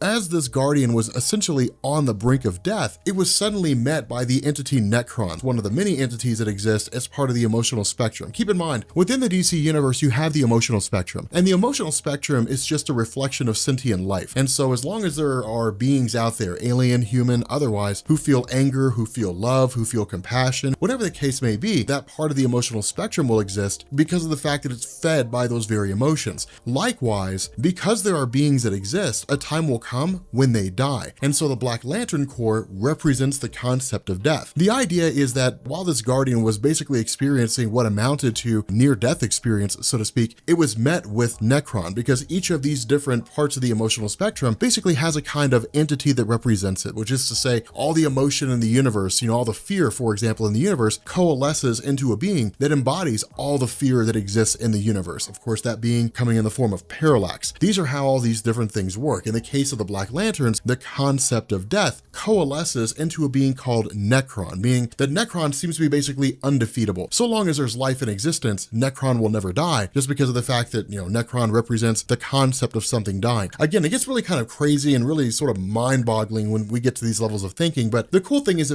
this is about as complicated as it gets. So the funny thing about this is that this Guardian basically gives us this sort of rundown of the history of the universe when it comes to these various lanterns, as well as, the manhunters that exist. So in order to follow this trend, it's pretty self-explanatory, but in order to follow this trend, what we know is that in the beginning, there was just the creation of the universe, however the universe came into existence. Following this, there was the very first race in existence called the Malthusians. And the Malthusians had basically evolved and grown to the point where they basically came to realize that emotion was the source of all problems in the universe. A person is struggling financially, they get angry, and in their anger, they get envious. In their envy, they take what somebody else has. This is basically the root of all evil, emotion itself. That's how the Guardians of the Universe viewed it. And so the Malthusians began the process of basically casting off emotion. Now, DC Rebirth comes back and ties into a lot of that stuff with Volthoom, providing a lot of information we didn't have before, and we'll cover all that once we get around to like Wrath of the First Lantern and different things like that. But the long and short of it for this video right now is that the Malthusians had basically cast out emotion and then began the process of creating this sort of universal police force, which came in the form of these android manhunters. Now, the problem with this is that these android manhunters eventually went awry. Now, this all ties into something called Krona's Gauntlet, which is to say a very primitive version of the Green Lantern rings, basically. And what we know is that Krona was one of the Malthusians, one of the Guardians of the Universe, who wanted to see the beginning of all things. And so the result was that when he did this, he effectively created all evil. He basically came, more or less went back in time and created the Anti-Monitor, leading to the collapse of the multiverse and all that kind of crazy stuff. But the idea here is that with Krona being a bad guy, Krona actually messed with the programming of the Manhunters, which in turn sent them on this murderous crusade. That's where the Red Lanterns come from and all those things. But in response to the Manhunters going awry, becoming evil, the Guardians of the Universe came to the realization that if sentient beings are what basically power the emotional spectrum, then the best way to tap into the emotional spectrum is to use sentient beings. But in order to do that, they can't just give them all kinds of crazy power. There have to be these sort of standards, these checks and balances that ensure that if a person is given a ring that allows them to channel directly into the emotion of willpower, that they won't use it for evil deeds. Now, of course, we know that Sinestro ended up doing that, but the idea was that the Guardians of the Universe created the Green Lantern rings and then had them go out and seek people who were deemed to be worthy hosts. Thus was born the Green Lantern Corps. The issue with this is that along the way, the Green Lanterns had basically encountered Atrocitus, the first of the Red Lanterns. And Atrocitus, by, looking into the future, by casting different prophecies, had basically learned of something called the prophecy of Blackest Night. This idea that all these Lantern Corps would rise, all these Lantern Corps would go to war, some unknown dark force would come into existence, and then basically wipe out all emotion in the universe, and then wipe everything out, and all life would basically cease to exist. Because of the fact that this basically created a scenario where the Guardians of the Universe had to face the idea that their lives, their existence were not under their control, they in turn chose to ignore it. Now, where a couple of the Guardians, Ganthet and Sade, where they were basically banished from the Guardians of the Universe for refusing to ignore the prophecy of Blackest Night, one of them, the Scarred Guardian, actually began the process of ensuring the Blackest Night came into existence. And so that's where a lot of this stuff ends up happening. It's basically gathering all these different things together, these different resources, pushing the Guardians, operating behind the scenes, moving them in the direction of ensuring that this war of the Lantern Corps, this war of light, begins to take place. And so what our story does is it actually transitions over to a guy named William Hand. Now, this is one of the reasons why it is that I said that with the whole Geoff Johns run on Green Lantern, that he would just kind of introduce a character, and this character would pop up in a little bit of a story over here, and then they'd never be seen or heard from again for like a year and a half. This is one of those instances. William Hand was a guy who popped up in The Secret Origin of Hal Jordan, and all we knew about him at the time was that he was just obsessed with the concept of death. Now, the idea was that with The Secret Origin of Hal Jordan designed to go back and retell Hal Jordan, the Green Lantern's origin story from the time he first appeared in DC Comics all the way up to the modern day, we ended up finding out that William Hand was there when Hal Jordan first became the Green Lantern. He's simply been operating behind the scenes the entire time. The question became, what is this harbinger of the Black Lantern Corps? What was he doing during this time? And that's why this is so cool, this tale of the Black Lantern, because it's basically the life and times of the first Black Lantern, the person who would basically usher in this corps that would try to eliminate all things in existence. Now, what we know about William Hand is, again, referencing this, little bit of history with his character, he was obsessed with death. What this tells us is how obsessed with death he was. It wasn't like one day he just said, you know what, I think death is cool. Instead, it was a gradual thing. It was him dealing with his family who were essentially morticians, or at least his father who was a mortician, watching the things that he did and becoming enamored by the idea of death. In the same way that people will fire up a video game and say, this is the greatest video game I've ever played, and I want to play it all the time because it's the absolute best. William Hand loved death the exact same way. He was enamored by it. He studied it. He always wanted to be surrounded by it. He was uncomfortable with living normal human beings. Instead, he was more comfortable when he was surrounded by the dead. The result of this is that back when Atrocitus, the harbinger of the Red Lantern Corps, first popped up on Earth, again, Atrocitus had looked to the future and seen that a guy named William Hand was going to bring about this Blackest Night, this war of light. And so the result is that Atrocitus sought to eliminate William Hand. This led to the intervention of both Sinestro and Hal Jordan, the newest introduction to the Green Lantern Corps, working together and then taking Atrocitus out. Following this, William Hand just remained behind the scenes for the most part. The weapon of Atrocitus, this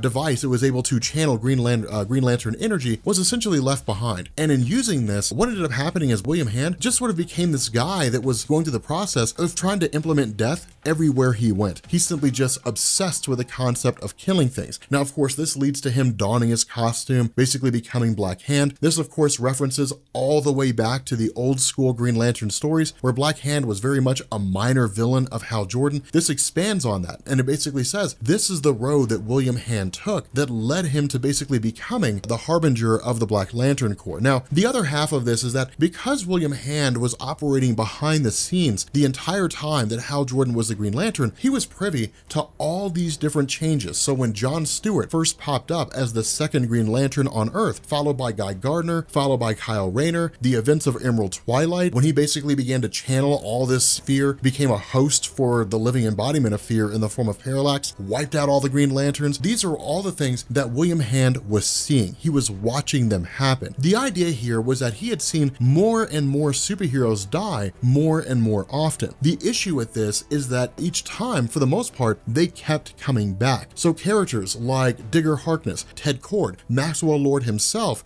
who was killed by Wonder Woman in response for shooting Ted Kord. All these different things that existed out there. The death of John Jones, Aquaman, or at least the perceived death of Aquaman. All these different things have gone into the idea that as far as William Hand is concerned, what is dead should stay dead. In his mind, death is really a living entity. People who die should not be allowed to return. And in his mind, with Superman having quote unquote died only to basically be healed, with Hal Jordan quote unquote dying only to come back after being taken by the Spectre, with Kilowog, with Bart Allen, with Barry Allen dying and then coming back to life during Final Crisis. Again, these are all the ideas that William Hand believes that death has been cheated. And so because of this, his goal is to basically find a way to begin the process of giving death the people it rightfully deserves. This coincides with his desire to just inflict as much death as he possibly can, to kill anything he can, where he can. And some of the first victims are basically his family. He goes through and begins killing each member of his family, ultimately turning this device on himself. Now, the reason why this matters is because when this happens, it's basically him fully handing himself over to Necron, the entity of death. And that's really the way it works with these different Lantern Corps, right? I mean, for example, if we take the Red Lanterns, it was really Atrocitus just experiencing absolute rage over the fact that his family had been obliterated by the Manhunters. The result was that as he began to channel this rage, as he looked into the future and saw he was going to be the harbinger of the Red Lantern Corps, he fulfilled that prophecy by creating the Red Lantern Corps, by forcing the creation of a Red Lantern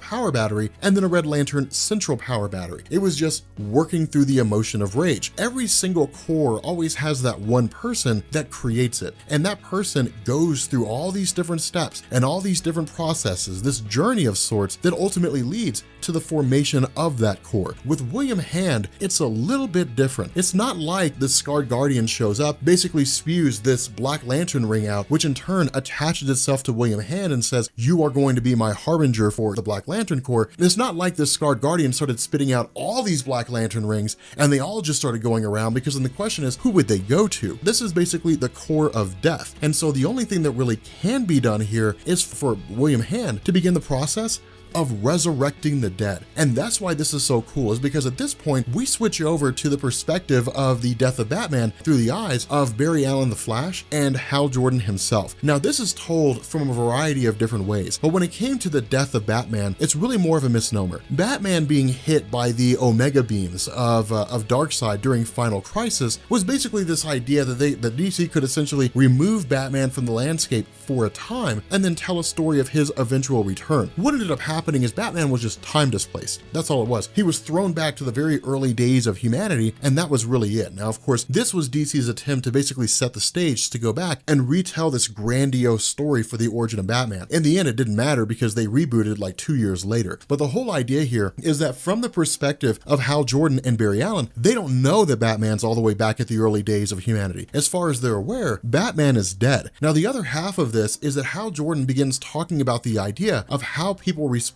to those individuals who have been killed. Keep in mind, when Barry Allen died, he died as a hero. He died basically saving the multiverse, and so there were all these different responses to his death, all these different ideas that people were coming back. People were saying, oh man, we have to celebrate the life and times of Barry Allen. For Hal Jordan, it wasn't that way. I mean, we talked about this a little bit ago. Hal Jordan's life has been mired in just controversy and struggle and strife. But as Parallax, he didn't die a hero. Nobody looked at Hal Jordan and said, oh man, that's so sad. This once great Green Lantern had a fall from grace, but we should remember him the way he used to be. Not at all. People looked at him and said, he's a bad guy. He is a villain. He died a coward's death. He went out like a madman. And that is the legacy that's been haunting Hal Jordan ever since. Remember, with the whole run of Geoff Johns' Green Lantern, when he originally started killing all those original Green Lanterns, of course, we ended up finding out that some survived, the Lost Lanterns, as they're referred to. But the idea is they look at him and say, you betrayed us. You tried to kill us. Batman himself, despite the fact that Batman and Hal Jordan were extremely close friends, when Hal Jordan became a villain and started calling himself Parallax, he betrayed the trust of Batman. And that was a trust that was broken that took time to reform. And so again, this is the whole, legacy that he's dealing with. This is the aftermath of the events that he's coping with. At the same time, Batman was only one of the more recent deaths in comic books. William Hand's goal is to essentially begin resurrecting all these guys, make them his Lantern Corps in an effort to start killing off all these different beings that exist all throughout the universe itself. So again, this leads into a massive calamity, which ultimately goes into Brightest Day, and it goes into, the whole like White Lanterns and all kinds of cool stuff. And this is when we start getting into the cool stories.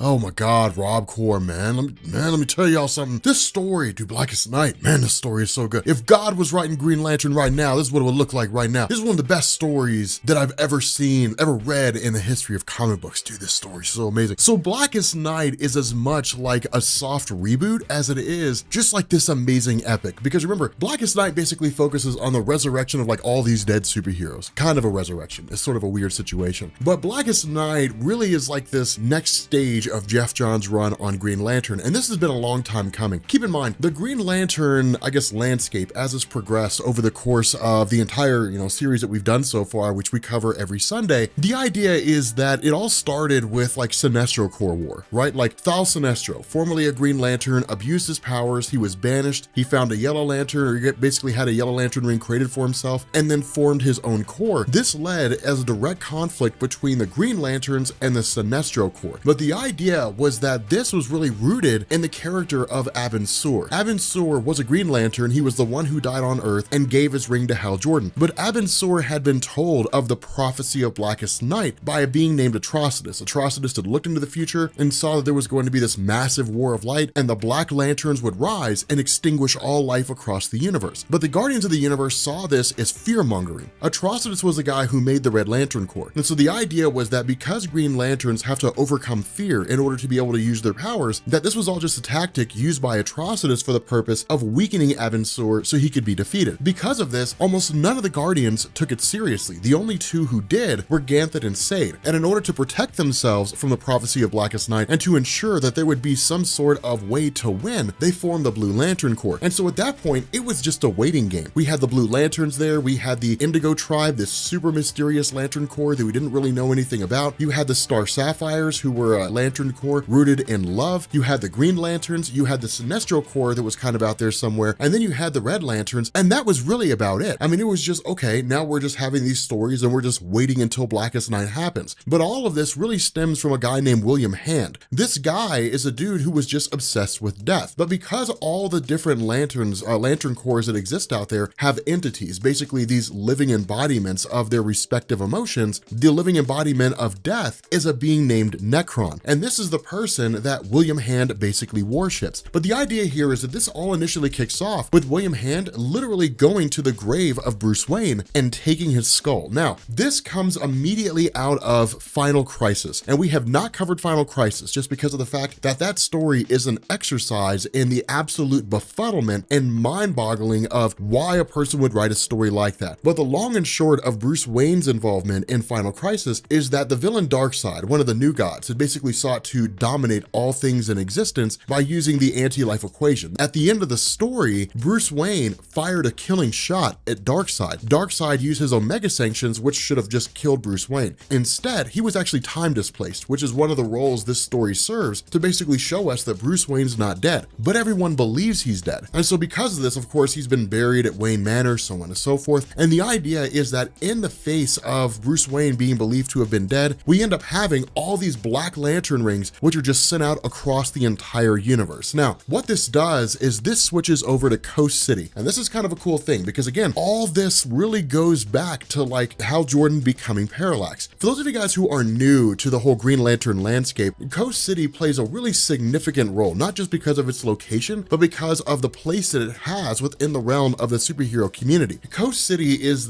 basically the main base of operations, the main city for Hal Jordan. It's really like his home, more or less. And the idea was that back in the 1990s, DC wanted to get rid of Hal Jordan. They wanted to remove him from the equation and replace him with a new Green Lantern. So what DC did is they wrote a story called Emerald Twilight. And Emerald Twilight came out of the death of Superman. We had Superman dying at the hands of Doomsday. We had 4 new Supermen who popped up on the scene. One of these was a guy named Cyborg. And the idea was that Cyborg Superman, alongside a villain named Mongol, attacked Coast City and destroyed it. The result was that when Hal Jordan came back from a mission in space, he found everything he knew and loved completely obliterated. What this did is it left him open to exposure to fear. Basically, he lost his ability to overcome fear for a temporary amount of time. But in that small window, it allowed the living embodiment of fear named Parallax to enter Hal Jordan. Now, the idea of Parallax entering Hal Jordan and possessing him, that was a Geoff Johns change. That was not something that we learned until like 2006, 2007. But the idea was that at the time, it was basically Hal Jordan just becoming a bad guy. And so what ended up happening here is Hal Jordan basically just laid waste to the entirety of the Green Lantern Corps. It was a massacre like nothing we'd ever seen before. He ended up destroying all the Green Lanterns. He killed all the Guardians of the Universe except for one. And so what ended up happening is that with Hal Jordan basically mainlining the willpower emotion and mainlining fear, he basically became God, just started calling himself Parallax. Now what this did is it led to the last remaining Guardian of the Universe, Ganthet, traveling to Earth and giving Kyle Rayner a ring. And that's where Kyle Rayner ended up becoming the Green Lantern. That's that's how his whole origin story comes into play. But the idea here is that because Coast City was being rebuilt as part of Geoff Johns' run on the Green Lantern stories, what this does is it brings us to its conclusion, which is to say Coast City has been fixed now. Coast City has been repaired. People are starting to move back. It's this whole revelation that Coast City is the place to be now. And it's a celebration of a multitude of different things. This also comes on the holiday that's basically been created as a result of Superman's death. When Superman died at the hands of Doomsday back in the 1990s, the superheroes of the DC universe basically christened that as a holiday. When he came back, it was the day of Superman's death, the day of Superman's return, so on and so forth. And so that became like this national event. But what ends up happening is we get this sort of rundown about all these different instances of people who have died, people who have loved others, who have lost the ones they loved. It's really kind of this day to remember all the most important things in life, but to also honor those individuals who have died. And so again, it's touching on these various characters, these various individuals who have played roles in the realm of the superhero community. One of the more notable instances is Aquaman Arthur Curry. Following the event of Infinite Crisis, basically the story that brought the multiverse back after Crisis on Infinite Earths, DC had a series of comics called 52, but they also had something called The Missing Year. And the idea was that after Infinite Crisis, Aquaman was gone. Nobody knew where he was. Now, the intention of DC at the time was to actually kill him, was to have him dead and gone forever. But Aquaman,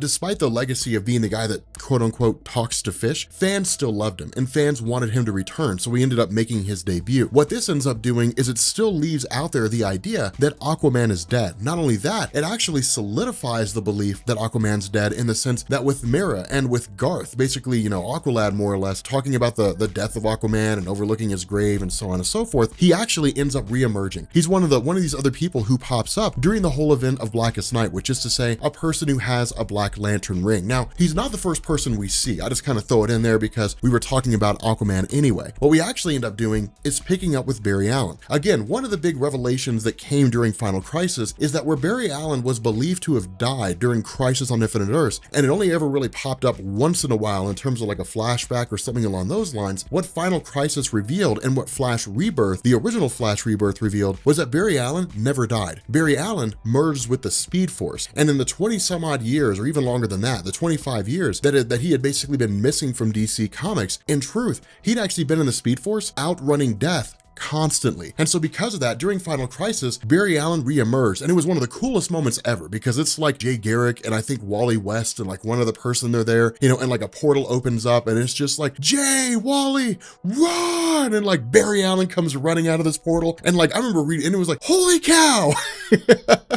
It was hilarious because if you go and look at message boards back in 2009, people were just like, what? People were freaking out because Barry Allen returned. And it was one of the crazy things. But the other half of this is that with Barry Allen being alive, one thing to keep in mind is that his return basically comes after 25 years of being absent. And so literally Hal Jordan catches him up on everyone who's died over the last 25 years, whether it was a day ago or it was 25 years ago. And this includes a lot of people. It includes John Jones, Martian Manhunter, Black Canary, Dove, Aquaman. It includes all these characters Barry had fought alongside during his years when he was a superhero. And so learning all of this, what we also end up finding out is that the Justice League is not without honor. The Justice League actually ended up taking the corpses of people whose identities as villains were known and basically keeping them in the Hall of Justice, giving them an honorable burial. Now, the other half of this really deals with what's going on out in space, which is to say the War of Light. Remember, while all this is taking place on Earth, all the other Lantern Corps are out fighting. Basically, all of the Green Lanterns that exist out there, with the exception of like Hal Jordan on Earth, they're all out in space. They're all fighting against the Zamorans, the Star Sapphires, the Sinestro Corps. I mean, they're basically engaged in this massive War of Light. And that's what the Guardians begin to comment on. None of these guys believed it was real. None of these guys believed that the War of Light was going to happen. None of them believed the Blackest Night prophecy was actually going to come to fruition. But faced with this War of Light, faced with the Green Lanterns fighting the Red Lanterns, fighting the Blue Lanterns, fighting the Indigos, fighting the Star Sapphires, fighting the Sinestro Corps, faced with all of that, the Guardians of the Universe now have to come to accept the fact that the War of Light is happening. The problem with this is that it's preparing for an earthquake after the earthquake's already started. It's too late. And so at this point, they're literally just under damage control. But what little hope they have in trying to stave off this War of Light, or at the very least, trying to come out on the winning side, is almost completely swept away when the Scarred Guardian reveals her allegiance to the Black Lanterns. Remember, after the events of Sinestro, Sinestro Corps War, there were these small things that happened here and there in the Green Lantern story that all led into this Blackest Night run. This is essentially the first strike. In this instance, one of the Guardians is killed by the Scarred Guardian, the rest are imprisoned, and the shield around Oa is brought down. And what this does is it allows these Black Lantern rings to just start flying and just begin bonding themselves to all these dead Green Lanterns and resurrecting them. If you guys haven't grasped it by now, all hell is breaking loose. This is crazy. Katie bar the door. Man, this is why I say this story is so good. Man, Geoff Johns, why do you have to write such damn good stories? All things are just popping off. And that's what people are basically coming to realize here. Kyle Rayner, Kilowog, Guy Gardner, these guys who are members of the Green Lantern Corps out there in space, Barry Allen, Hal Jordan, they're coming to the realization that all these dead superheroes are coming back as Black Lanterns. And that's what's so cool about this, because what ends up happening is we basically have all this pandemonium taking place. Now, another thing to keep in mind are the characters of Elongated Man and Sue Dibney. Sue Dibney's character really gained her biggest moment in DC Comics when she was killed by Jean Loring during the events of Identity Crisis. Now that's a story that we haven't covered yet just because it's so controversial. It's a pretty dark story. It's pretty crazy, but it basically deals with mind wiping, different things like that. But the idea here is that Elongated Man essentially died during Countdown to Final Crisis, I think it was. And so they've been gone for quite some time, Sue Dibney having already been killed. And so this is basically bringing those characters back for kind of a short stint. Now they have pretty significant roles in the hearts and minds of a lot of DC fans everywhere. A lot of DC fans are just yeah, man, Ralph Dibney, I don't know what he did outside of Identity Crisis, but I remember that.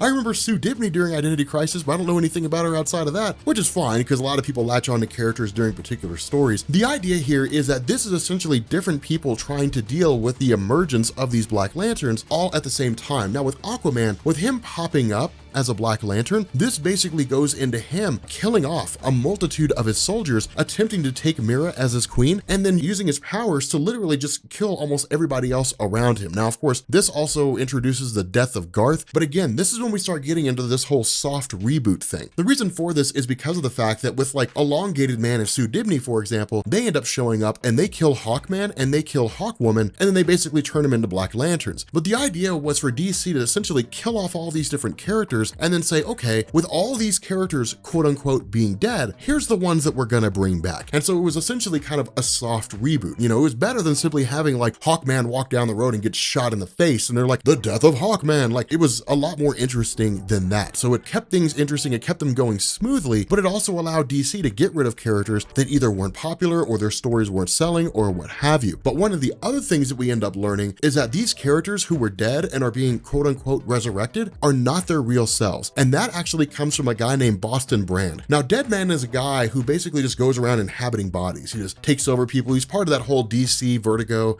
mysticism, magic. He's part of all that storyline that goes over there. But the reason why this matters is because Deadman actually shows up as a Black Lantern while simultaneously existing as his normal self. And so what this means is that these Black Lanterns that are running around as superheroes are not actually resurrected superheroes. Instead, they're basically duplicates. But the reason why this matters and the reason why them showing up the way they do is pause for concern is because in order for them to basically begin rising, in order for them to essentially charge the central power battery to 100%, they need people who are in various emotional states, and then they need to consume their hearts. And so what this does is with them emerging, with these various superheroes faced with teammates, friends, former lovers who are believed to have been resurrected from the dead as evil lanterns, then suddenly it starts putting them in this emotional state of fear or rage or something along those lines. And because they're so charged with emotional energy, they take their hearts, they consume them, and the entire Black Lantern Corps is even more empowered because of it. Now,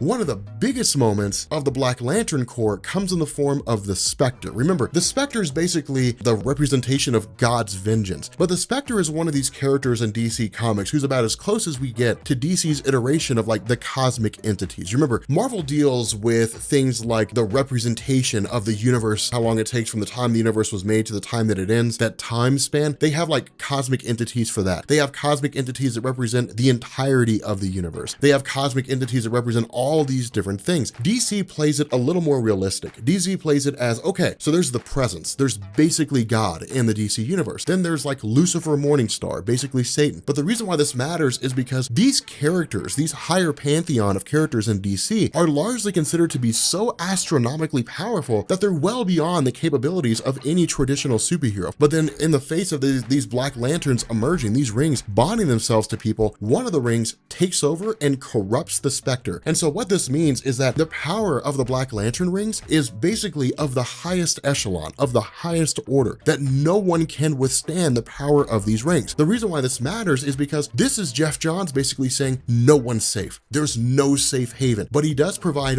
one exception. The only exception he provides to this are individuals who died and are at peace. And so what it basically seems to indicate is that the only individuals who can be resurrected or who can basically be copied by the Black Lantern rings are individuals who died under grudging circumstances, people who died unwillingly. And so because of that, it allows them to basically be copied to reemerge, and it just sends things spiraling almost out of control. Now, of course, this also brings into fray the superheroes doing the best they can, because again, when you're faced with power like this, it's not a matter of overcoming them by traditional means. It's a matter of just running like hell and hoping you survive another day. And in this instance, this is brought to us by virtue of Barry Allen and Hal Jordan. Remember, Barry Allen is a chemist as much as he is the Flash, and it's not very often that you see those two things go hand in hand. You usually see that aspect of his personality when he's doing his normal job as a forensic investigator. But it's cool seeing him in this instance because, as we know with Martian Manhunter, his biggest weakness is fire. And so it makes sense to Barry Allen to basically just start dousing him, surrounding him with chemicals, and then when Hal Jordan throws a car in and the car blows up, everything catches a flame, that Martian Manhunter would be weakened. The problem with this is that that's not the case. Instead, John Jones, Martian Manhunter, emerges just like he did before. And so what this does is, again, this sets the stage by saying that the traditional weakness of superheroes as they existed before they became Black Lanterns is not really effective here. Instead, you have to defeat them as Black Lanterns as opposed to how they used to be. Now from here, we actually end up transitioning to a guy named Jason Rush and to a girl named, I guess it's Jenny. It's spelled really weird. It's like Gehnee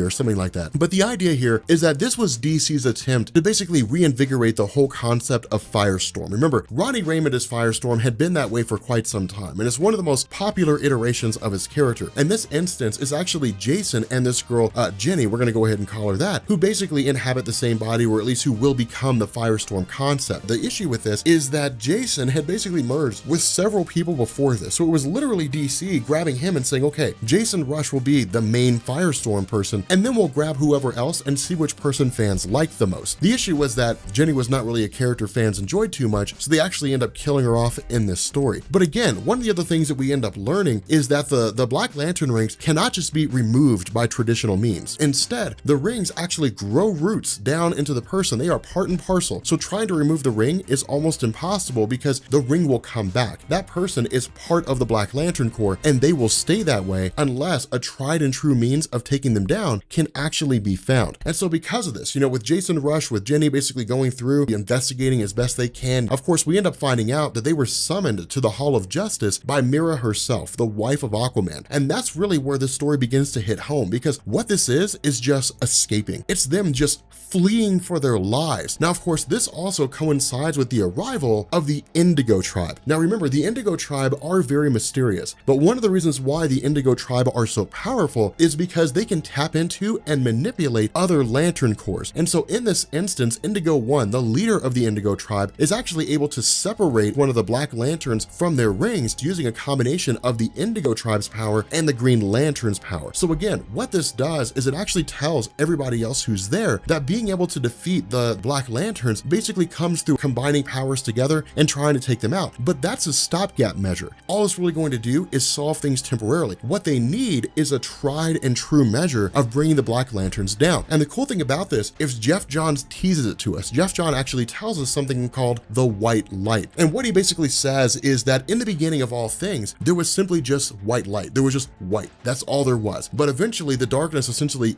overruled the light. It took over and it led to the creation of all life, the emotional spectrum, and so on, and the white light fragmented. And so what this means is that the White Lantern ring, as most people know by now, is effectively a combination of all the lantern rings, brought together, or at least one of each lantern ring combined into one. And that, of course, will be the means by which they end up winning. I mean, I don't mind throwing that out there because this story came out like 8 years ago. So most people know what's going on with regards to this. But again, at this point, it's just a matter of trying to get away. It's just a matter of trying to win. Now, of course, this leads to Jenny basically being killed off. And again, fans didn't really enjoy her too much. She was mysterious. DC never really expanded on her. And so because of that, they ended up killing her character off, and it leaves the landscape open for Jason to merge with someone else. And so in the face of all this, because of the fact that the Black Lanterns are continuing to rise in prominence, the question becomes, where's Superman? Where's Wonder Woman? Where are these superheroes that we're most familiar with, who we would think would at the very least be here in the midst of this conflict? Well, we're not immediately told. And in fact, there's actually tie-ins for those characters, which we are going to cover. But in the face of recognizing that a combination of Green Lantern energy among other forms of energy can temporarily defeat individual members of the Black Lanterns, it then becomes basically Barry Allen running around broadcasting this information to everyone who's out there. And so this is when we find out that Wonder Woman is fighting these Black Lanterns, that all these different characters who exist out there, the Titans, the Teen Titans, that they're all facing off against these Black Lanterns, doing the best they can. Not only that, it's also this revelation that individuals like Dr. Fate are Black Lanterns. Dr. Fate, of course, again, being the predecessor to Marvel's Doctor Strange. But again, these are all great moments. Power Girl, Alan Scott, the Green Lantern of Earth 2. All these characters are facing off against the best they can to hold off against unstoppable odds. And so as this section of the video begins to wind down, what ends up happening is the Black Lantern central power battery is teleported to Coast City by the Scarred Guardian. And what we end up finding out is that with the central power battery charged at 100%, what it does is it allows the living embodiment of death, the entity known as Necron, to enter into the earthly plane, to enter into the main DC universe and make its presence known, while simultaneously resurrecting every single person who's ever died in Coast City and dragging them into the Black Lantern Corps. Okay, so a few things. First and foremost, I had intended to finish Green Lantern Blackest Night by the time Halloween ended. But then I was going through and I was like, well, we haven't really done anything with like the Green Lantern tie-in or the Green Lantern Corps. Now, the funny thing about this is that the Green Lantern mythos is just largely those two titles. That's really all it is. They cross over in terms of like big events like Sinestro Corps War, different things like that, but usually they tell two distinctly different stories from two distinctly different perspectives. The issue I ran into is we wouldn't be able to have the entirety of Blackest Night done by the time we finished all the tie-ins if we kept it every Sunday when Halloween rolls around. So we're doing it on our DC days. We get 3 Green Lantern videos a week. I guess 3 Blackest Night videos a week, rather. So if you've loved Blackest Night, you're going to be hyped. We're still going to keep our DC Rebirth stuff, so we're going to have to double upload, which works because like for the next couple weeks, it'll basically be Green Lantern Blackest Night and Dark Knight's Metal on the DC days. So I'm sure a lot of you guys will be over the moon in terms of the stuff that we're going to be doing. But again, Blackest Night really comes out of the events of Sinestro Corps War. That's really all this is. And that's why Sinestro Corps War is so important. One of the things that we learned over the course of Geoff Johns' entire run of Green Lantern is that there was this prophecy called the Prophecy of Blackest Night. And the idea was that over the course of the existence of the universe, these different corps would come into existence. The Red Lanterns would come into existence, and the Blue Lanterns would come into existence, and the Star Sapphires, and the, Indigo Tribe, and all that kind of stuff. All these lanterns would rise to prominence. Most all of them would be super obscure and almost nobody would know about them, save for the Green Lanterns themselves and then the Sinestro Corps when they rose to power during the events of Sinestro Corps War. But the prophecy of Blackest Night basically stated that there would be this war of light among all the Lantern Corps, and the result is that the Black Lanterns would basically rise and then eliminate all life in the universe. And that's exactly what's happening. The Guardians of the Universe, some of the most powerful beings in existence, knew about the prophecy of Blackest Night. They believed the prophecy of Blackest Night was fear-mongering. It was an attempt to strip Green Lanterns of their power by instilling in them this belief that the universe would come to an end and all these Lantern Corps would rise. And in doing so, Green Lanterns would cease to be as powerful as they once were, paving the way for almost any number of other villains to rise to power. Now, because of that, when Sinestro Corps War popped off, and in the aftermath of Sinestro Corps War, once we got into Infinite Crisis and those storylines, and once the Black Lanterns started to rise, the Guardians of the Universe kind of looked around and said, Well, I guess they were right.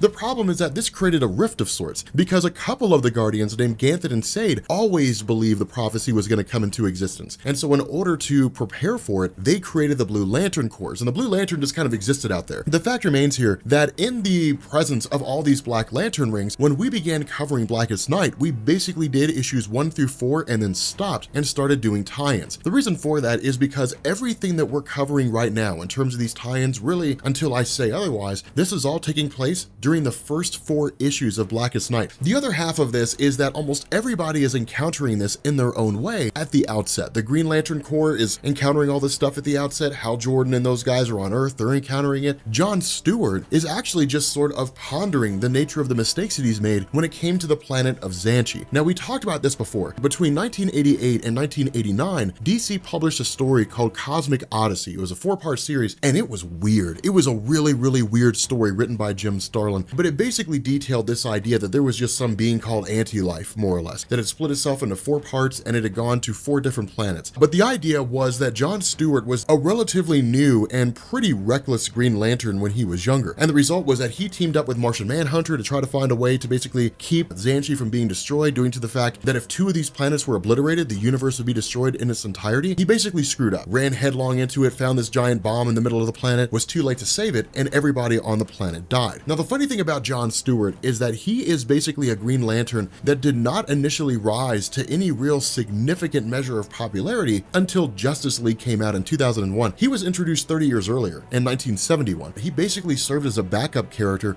throughout the entirety of the Green Lantern run, running all the way up through Emerald Twilight. He had involvement in all those stories, 0 Hour, Crisis in Time, and so on and so forth, up until Green Lantern Rebirth, which is where he began to increase in popularity even more among comic book readers, just because of the fact that his popularity in Justice League, the cartoon show, and then Green Lantern Rebirth basically set him to one of the higher echelons of characters. But the idea here is that because of the fact that Xanchi was a planet that he obliterated, what this does is it basically tells us that there is no limit to what it is that the Black Lantern rings can resurrect. They can recreate anything. Xanchi itself is resurrected as an entire planet to serve the purpose of operating alongside the Black Lanterns. Now, this will eventually go into like John Stewart's own sub-story that will lead into the main Blackest Night story and actually see him do some pretty cool stuff. But what we end up doing here is we switch over to Zamaron, where the home of the Star Sapphires, as well as the Sinestro Corps. Now, one thing to keep in mind is in the aftermath of the Sinestro Corps War, there were a couple of things that had taken place. The first is that Sinestro himself had basically been defeated and captured, and the result was that the Green Lanterns were intent on taking him back to Oa to be put on trial. The problem with this was that in the middle of it all, the Green Lanterns were ambushed by a combination of the Red Lanterns, those who, survived the Sinestro Corps War, and even the Blue Lanterns themselves. And it led into this great big huge conflict, which I have a video on that you can check out down in the description. This is stuff that I suggest you check out the Green Lantern playlist just to get the full,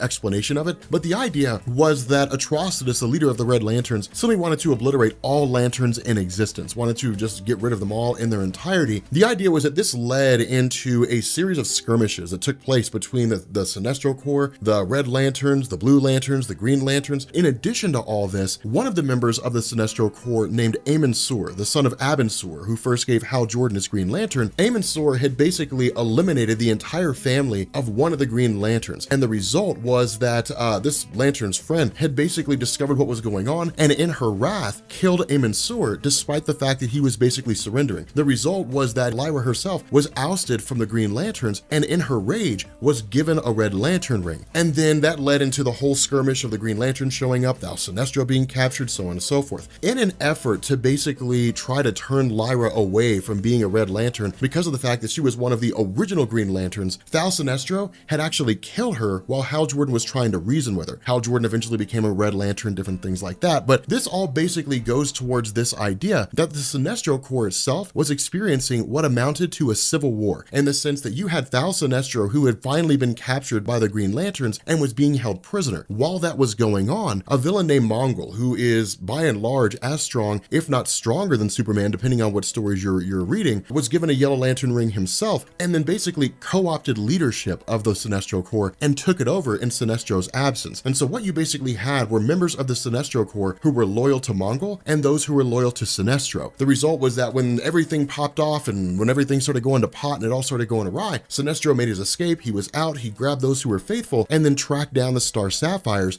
which leads exists here. Now, the reason why he's here for these star sapphires is because of the fact that these star sapphires are based on love. And so what they did is they took a whole bunch of members of the Sinestro Corps and they started putting them in these crystals of sorts that would basically convert them to star sapphires. Sinestro showing up here simply serves the purpose of grabbing, his members of the Sinestro Corps, bringing them back, and then eventually going back, killing Mongol, and then taking back over his Sinestro Corps. Again, with this idea of the Red Lanterns transitioning back to Ismail, this is still the aftermath of all this stuff. Lyra's still dead, the Green Lanterns are still trying to make their escape, they're dealing with the Red Lanterns themselves, and then suddenly Black Lantern rings just start descending on everyone. So again, that's why there's so much back and forth here. That's why there's so much jumping around, is because we're talking about a war across the universe with these Black Lantern rings seemingly showing up out of nowhere. Now, the other half of this is that star sapphires effectively have the ability to tap into the emotions of people by way of love. And an attempt that's made by Carol Ferris, who was formerly a lover of Hal Jordan, the first star sapphire, and then ultimately rechristened with the star sapphire gem again, is that she had actually encased Sinestro in this crystal of love, more or less, and tried to convert him, or tried to begin the process of converting him. Now, under normal circumstances, what happens is that if a person's not powerful enough, when they're encased in crystal, they'll basically just kind of begin to shut down, go into a comatose state, and the conversion process will begin. But they can still resist it. They can refute the conversion. This is designed to show us how powerful Sinestro is, that where the other members of the Sinestro Corps are trying to resist this conversion, and it's taking quite a lot of time for it to happen, as soon as he's put into a crystal by Carol Ferris, he immediately shatters out of it, because it's basically this idea that he is, in a lot of ways, the walking, talking, living embodiment of fear. Now, the problem with this is that in the middle of their skirmish, much like the skirmish between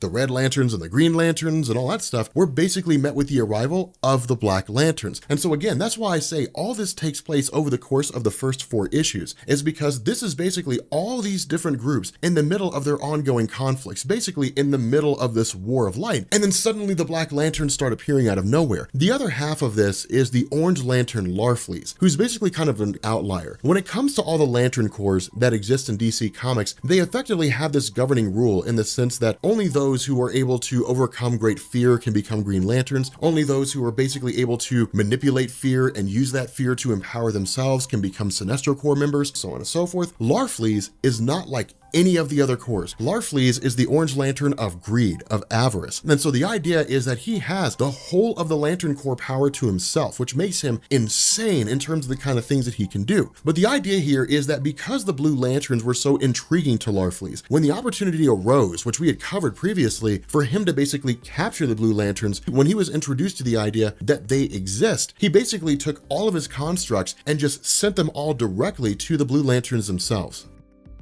Now, that's the inherent difference between Larfleeze as an Orange Lantern and everybody else. All the other Lantern Corps have multiple members, the Blue Lanterns, the Red Lanterns, the Green Lanterns, Yellow Lanterns, but with Larfleeze, his core consists of constructs. Anyone he's ever killed becomes a construct. They become something for him to control. The problem with this is that, again, with Larfleeze having killed so many people, his base of operations is a giant graveyard. It means when Black Lantern rings start descending onto Larfleeze's base of operations, it's nothing but Black Lanterns that start rising everywhere. It's just him by himself, but his power is extreme, and we'll actually find out just how powerful he is in the next few videos or so. But the idea is that, again, this is why the Blue Lanterns are fighting the Orange Lanterns, is because it's the constructs of Larfleeze trying to overpower the Blue Lanterns and then take their rings from them so he can just hoard the rings for himself. It's just this giant treasure trove, that he essentially keeps around. And so the idea here is that with this war of light going on, with the Black Lanterns rising themselves, what it does is it begins to shift its focus to the idea of the Indigo Tribe. Now, before we jump into that, what we actually end up doing is picking up with the Green Lantern Corps line of stories, which is to say all the other Green Lanterns that are out there minus Hal Jordan. And the idea here is that this picks up in the aftermath of a story called Emerald Eclipse. Now, Emerald Eclipse we didn't cover, we didn't really have a reason to, just because the entire basis of the story we could explain later on within the span of 5 or 6 minutes. But the whole idea of Emerald Eclipse is it was basically DC finally finding a way to deal with the character of Sodom Yat. For those of you guys who don't know, Sodom Yat is what's called a Daxamite, and Daxamites live on the planet Daxam. Somewhere along the line in DC's history, some Kryptonians basically left the planet of Krypton and then took up residence on Daxam. Over time, they basically became xenophobic. The result is that as time progressed, if somebody from another planet or something like that showed up on their home, they would basically be destroyed or something along those lines. Sodom Yat hails from that race of people. Much like Superman, if he's exposed to a yellow sun, he'll develop Superman powers. The idea was that as a child, he had come across what amounted to a spacefaring explorer crash landing on his home world, and his actual existence was kept hidden away from everybody just so that they wouldn't,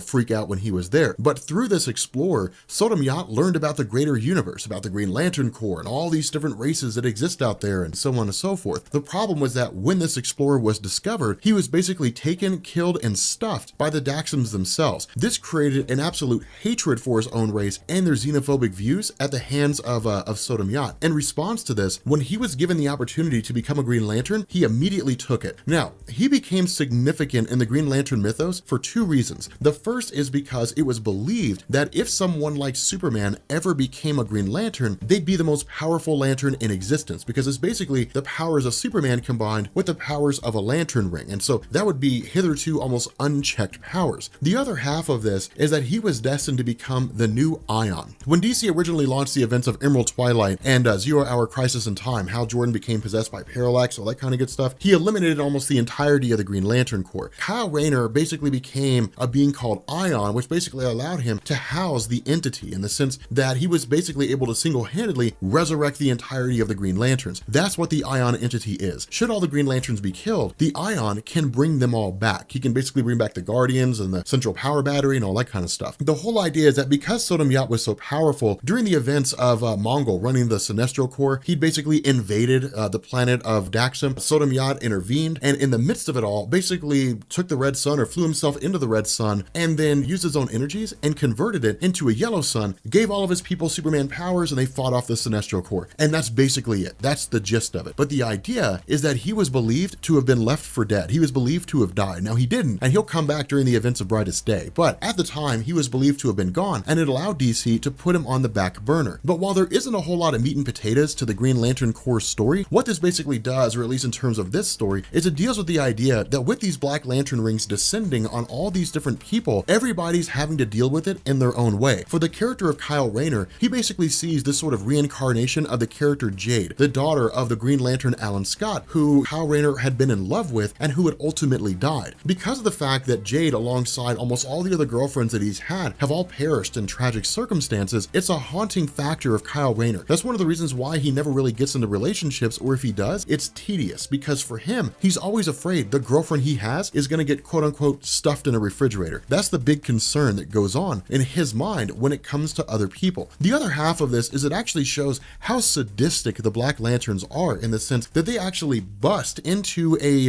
infirmary for the most part, where all these Green Lanterns are healing from various injuries, the conflicts they've been in, and they literally go in and just start tearing out their hearts. I mean, it's pretty intense in terms of what it is that they end up doing here. But again, this is the first appearance of the Black Lantern rings to a vast majority of the Green Lantern Corps. So again, it's pretty cool in terms of how it all unfolds. But jumping back to Sinestro, jumping back to the Black Lanterns, the fact that these Black Lanterns are basically emerging, two of the most important ones come in the form of Amon-Sur and Aaron-Sur. Now, Aaron-Sur was at one time the only person that Sinestro had actually loved, and Saranik Natu is the daughter of Aaron-Sur and Sinestro himself. We learned that during the events of God, I want to say it was when the Red Lanterns captured Sinestro himself. But the idea here is that facing off against these Black Lanterns, keep in mind, the Black Lanterns themselves basically feed on emotion. The whole idea is that they are basically emotional batteries, in the sense that they force all these different people they come across to feel fear or rage or whatever the case may be. And those emotions charge up that person's heart. And when that person's heart is charged, the Black Lanterns take their hearts, consume them, and all that energy feeds the Central Power Battery. The reason why that's important is because because when the central power battery is at 100%, the entity that represents the Black Lantern Corps is Nekron himself, and it will allow him to enter the realm of the living. That's why this is a huge deal. And so again, that's why this is so huge, is because in the middle of this all, the Indigo Tribe finally steps in. And the whole goal here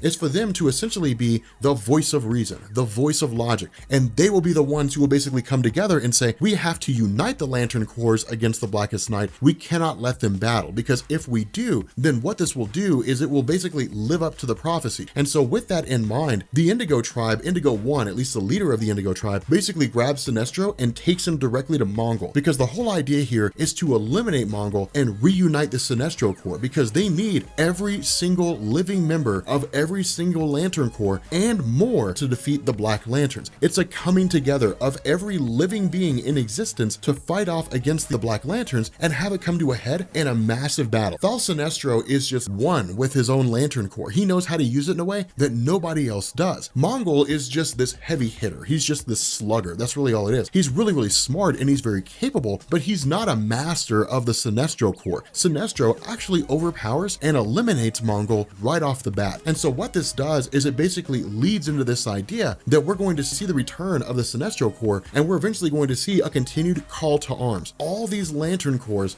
coming together to join the Earth's superheroes and face off against the Black Lantern Corps, which will ultimately lead into the rise of the White Lanterns.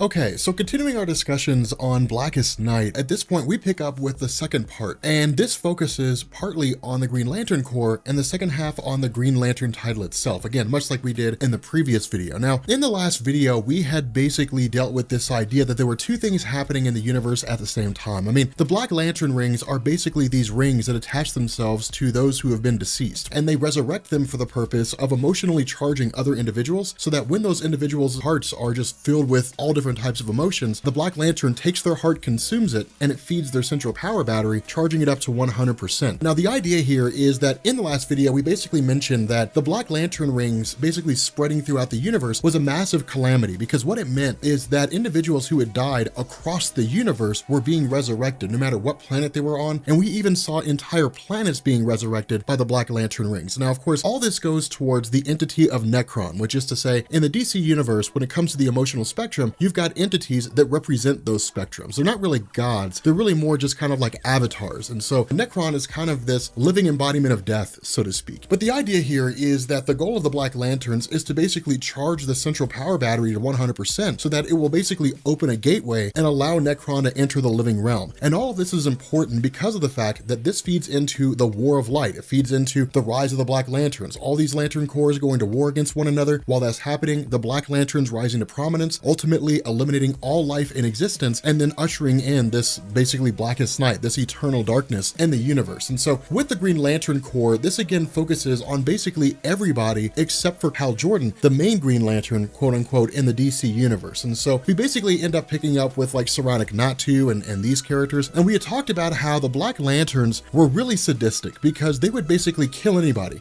In this instance, it was the Black Lanterns going to the infirmary of the Green Lantern Corps, and then with those individuals who were effectively injured or who were basically unable to defend themselves, the Black Lanterns would terrify them, and when their hearts were charged, they would just seize them and take their hearts out of their bodies. So they were basically killing helpless people. So it's pretty insane in terms of how that unfolds. But again, that becomes significant because it's like classic zombie infection. The more zombies there are, the more zombies there become. Just because the Black Lanterns, once they kill someone, a Black Lantern ring suddenly bonds to that person, and the numbers bolster even further. And so that's what this is. This is a continuation of the idea that the Green Lantern Corps is basically coming to the realization that the dead are rising in the form of Black Lanterns, and the goal is to get as many people out there as they possibly can. The problem with this is that each individual member, or at least the most prominent members of the Green Lanterns, are dealing with the Black Lanterns in their own individual way. Now, this is something that happens across the board. For Saronic Natu, she's basically the top medic, the top doctor of the Green Lantern Corps. And so to see individuals being killed and then turned into Black Lanterns is her own way of basically having to deal with it, being confronted by the Black Lantern concept. Now this means that the Black Lanterns themselves will fill her heart with emotion, with rage, with fear, with willpower, so on and so forth, and they'll try to take her out as well. But what had happened over the course of the Green Lantern Corps line of stories by Peter Tomasi is he began focusing on this idea that a kind of affection was brewing between Saranac Natu and Kyle Rayner as a Green Lantern. Now in all honesty, this just made good sense. It's basically this idea that a lot of the girlfriends of Kyle Rayner were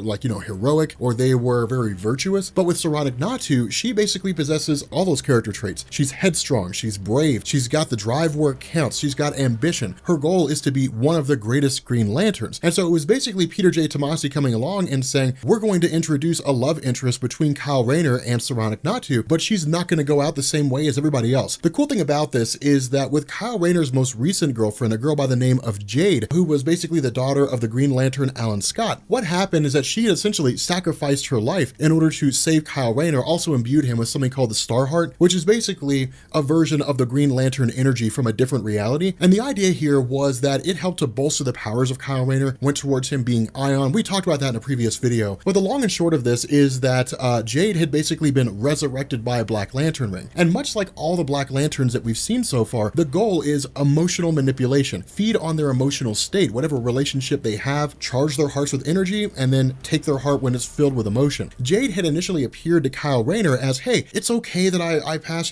that's the way things go, but we can be together again. And this kind of hope, this Blue Lantern energy of hope filled Kyle Rayner. It was also willpower. It was also the belief that maybe things can work out, but it was really Kyle Rayner putting on a ruse, that he was playing along with Jade to understand the motivations of what the Black Lanterns were looking for. And that's when Kyle Rayner came to the realization the Black Lanterns are looking to charge people's hearts with emotion and then consume them. Now in the middle of all this, because Jade had such an emotional and psychological impact on Kyle Rayner, it takes the intervention of Saranac Natu to sort of snap Kyle Rayner out completely, in the sense that he's aware of what it is that Jade's doing, but his heart can't help but feel that maybe they can be together again. Now, of course, again, Saranac Natu has no stake in Jade. She doesn't know Jade. She's never met Jade. And so Saranac Natu is the voice of reason here. She's the one that essentially kind of defies it all and jumps into the fray. Now, the other half of this are characters like Kilowog, right? For Kilowog, he doesn't really have a whole lot of emotional attachments to other people that are out there. For him, he's the drill sergeant of the Green Lantern Corps. He's very militaristic in that fashion. And so for him, it's honor and duty above all else. But as the drill sergeant for the Green Lantern, every single Green Lantern that dies feels like it's the fault of Kilowog. And that's what the Black Lanterns feed on in his case. It's this idea, all these different Black Lanterns out here that were formerly Green Lanterns who died in the line of duty, they wouldn't have died if you'd done your job like you were supposed to. And that's what fills him with rage. Because remember, no matter what any of these Green Lantern Corps members feel, the Black Lanterns will feed on it. But one of the darkest moments comes from out of this when we basically find out that the children of Crib have all come back as Black Lanterns. Now, Crib was a character who was, I believe, originally introduced in the Sinestro Corps War. But Crib was basically this weird alien entity that essentially went on this pattern of killing Green Lanterns and then taking their children and making the children her own. Now, she wasn't like abusing them or anything. She would just take them, whisk them off to some planet somewhere and say, you are now my children. But the idea is that for whatever reason that hasn't been explained yet, these kids have all basically died. Now, this can largely be due to be attributed to the fact that Crib was the only one taking care of these kids. And with Crib basically having been captured by the Green Lanterns and then allowed to go with the Zamorons, the Star Sapphires, these kids were just kind of left to their own devices and ultimately ended up just perishing according to the environment. But the problem is that in the middle of all this, we end up having the arrival of one of the Indigo Lanterns. Now again, when it comes to the Black Lanterns, the only way to truly defeat them is to blast them with just a massive amount of just bright energy, basically white light. And the way in which you can pull that off is by combining rings together or something along those lines. By blasting them with a massive amount of light energy, what it does is it creates a feedback in the ring, basically causes the ring to essentially overload. And the result is that this feedback resonates throughout the Black Lantern themselves and they simply just explode.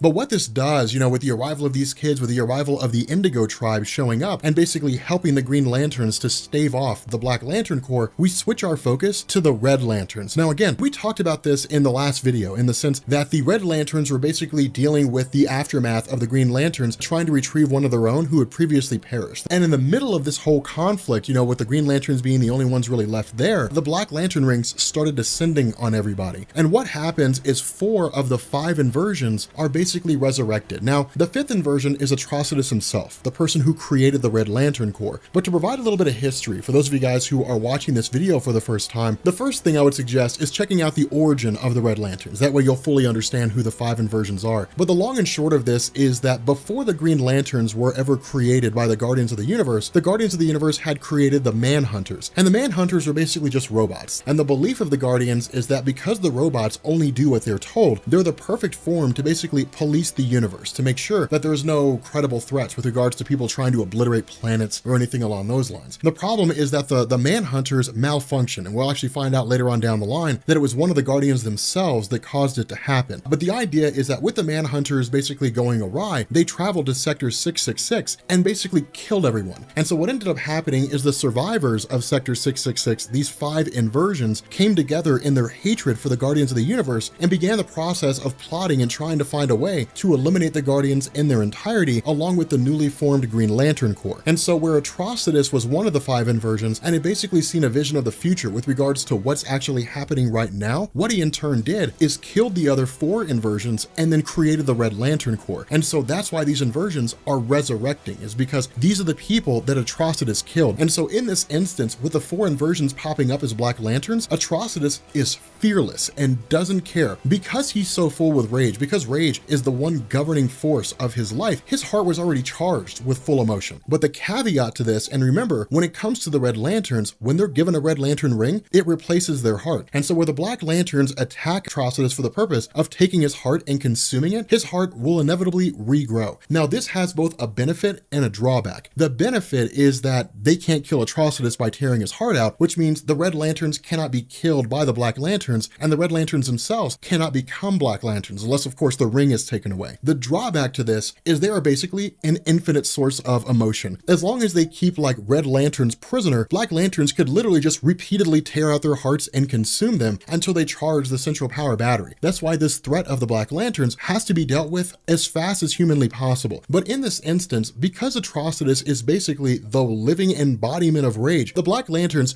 don't stand a chance. You know, him blasting them with massive amounts of energy and so on and so forth, again, causes these Black Lanterns to come crashing down. And so what this does is basically transition to this third part of the story, this last little bit where we basically pick up with Hal Jordan, the Green Lantern, we pick up with Sinestro, and we pick up with the Indigo Tribe, as well as the Star Sapphire. This comes out of the idea that with Sinestro having been imprisoned by the Green Lanterns after the event of the Sinestro Corps War, it allowed a villain by the name of Mongol, one of the most notable enemies in DC, and someone who's basically equal to Superman in strength in a lot of ways, to rise to power after receiving a Yellow Lantern ring, and then basically take over the Sinestro Corps himself. And so what this did is once Thal Sinestro was freed from his imprisonment in the midst of the rise of the Black Lanterns, he went out, he basically tried to seize back control of his Sinestro Corps, and the first stop was Zamaron, the home of the Star Sapphires, because the Star Sapphires had taken a number of the Sinestro Corps and tried to convert them into Star Sapphires. And so because of that, Sinestro arriving is also met with the Indigo Tribe, you know, Indigo 1, who had basically snatched Hal Jordan from Earth, brought him over to Zamaron in an effort to basically start uniting the different corps. And again, that's the basis of the Indigo Tribe. The Indigo Tribe is the Lantern Corps of compassion, but they're also the Lantern Corps of reason and logic. And so this basically puts us where we are right now with regards to a little bit of infighting, in the sense that we have Hal Jordan and Sinestro bickering among one another, but it's basically this idea that we have to begin working together. We have to function as a cohesive unit, because if we don't, this war of light will consume us all, and the Black Lanterns will just bring about the end of all things in the universe. So ultimately what this does is, again, this picks up a little bit with regards to the Blue Lanterns and the Orange Lanterns. Remember, the Orange Lanterns are basically the Lantern Corps of greed, of avarice, but instead of having an actual core, it's basically just Larfleeze himself, in the sense that his core consists of constructs. But the Blue Lanterns are basically a Lantern Corps based on hope. It's the idea that no matter how bad things get, there's always a way to overcome things. And so the power of the Blue Lanterns can only really stand some measure when it's accompanied by the powers of the Green Lanterns. The Green Lanterns are kind of the foundation that powers the Blue Lantern Corps. And that's why in this instance, despite the fact that the Blue Lanterns are largely considered to be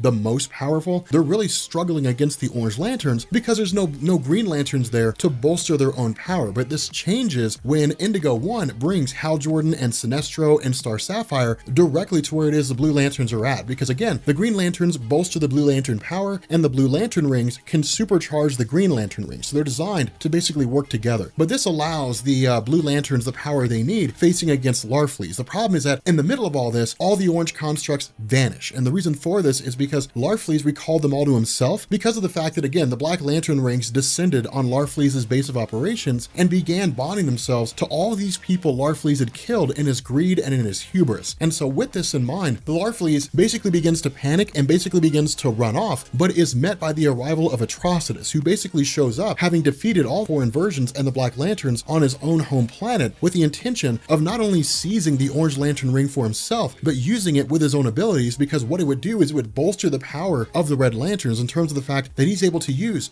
two different rings at the same time. So again, Atrocitus's motivation is to still take out all the different Lantern Corps to basically ensure that the Guardians of the Universe are defeated and so on and so forth. He's not yet been recruited to the cause of all the other Lanterns. He's not yet been told, here's everything that's going on. He's aware of the prophecy of Blackest Night. He's aware of what it means, but he doesn't really seem to grasp the idea that if the prophecy of Blackest Night rises to its full fruition, everybody will die, including him and the Red Lanterns themselves.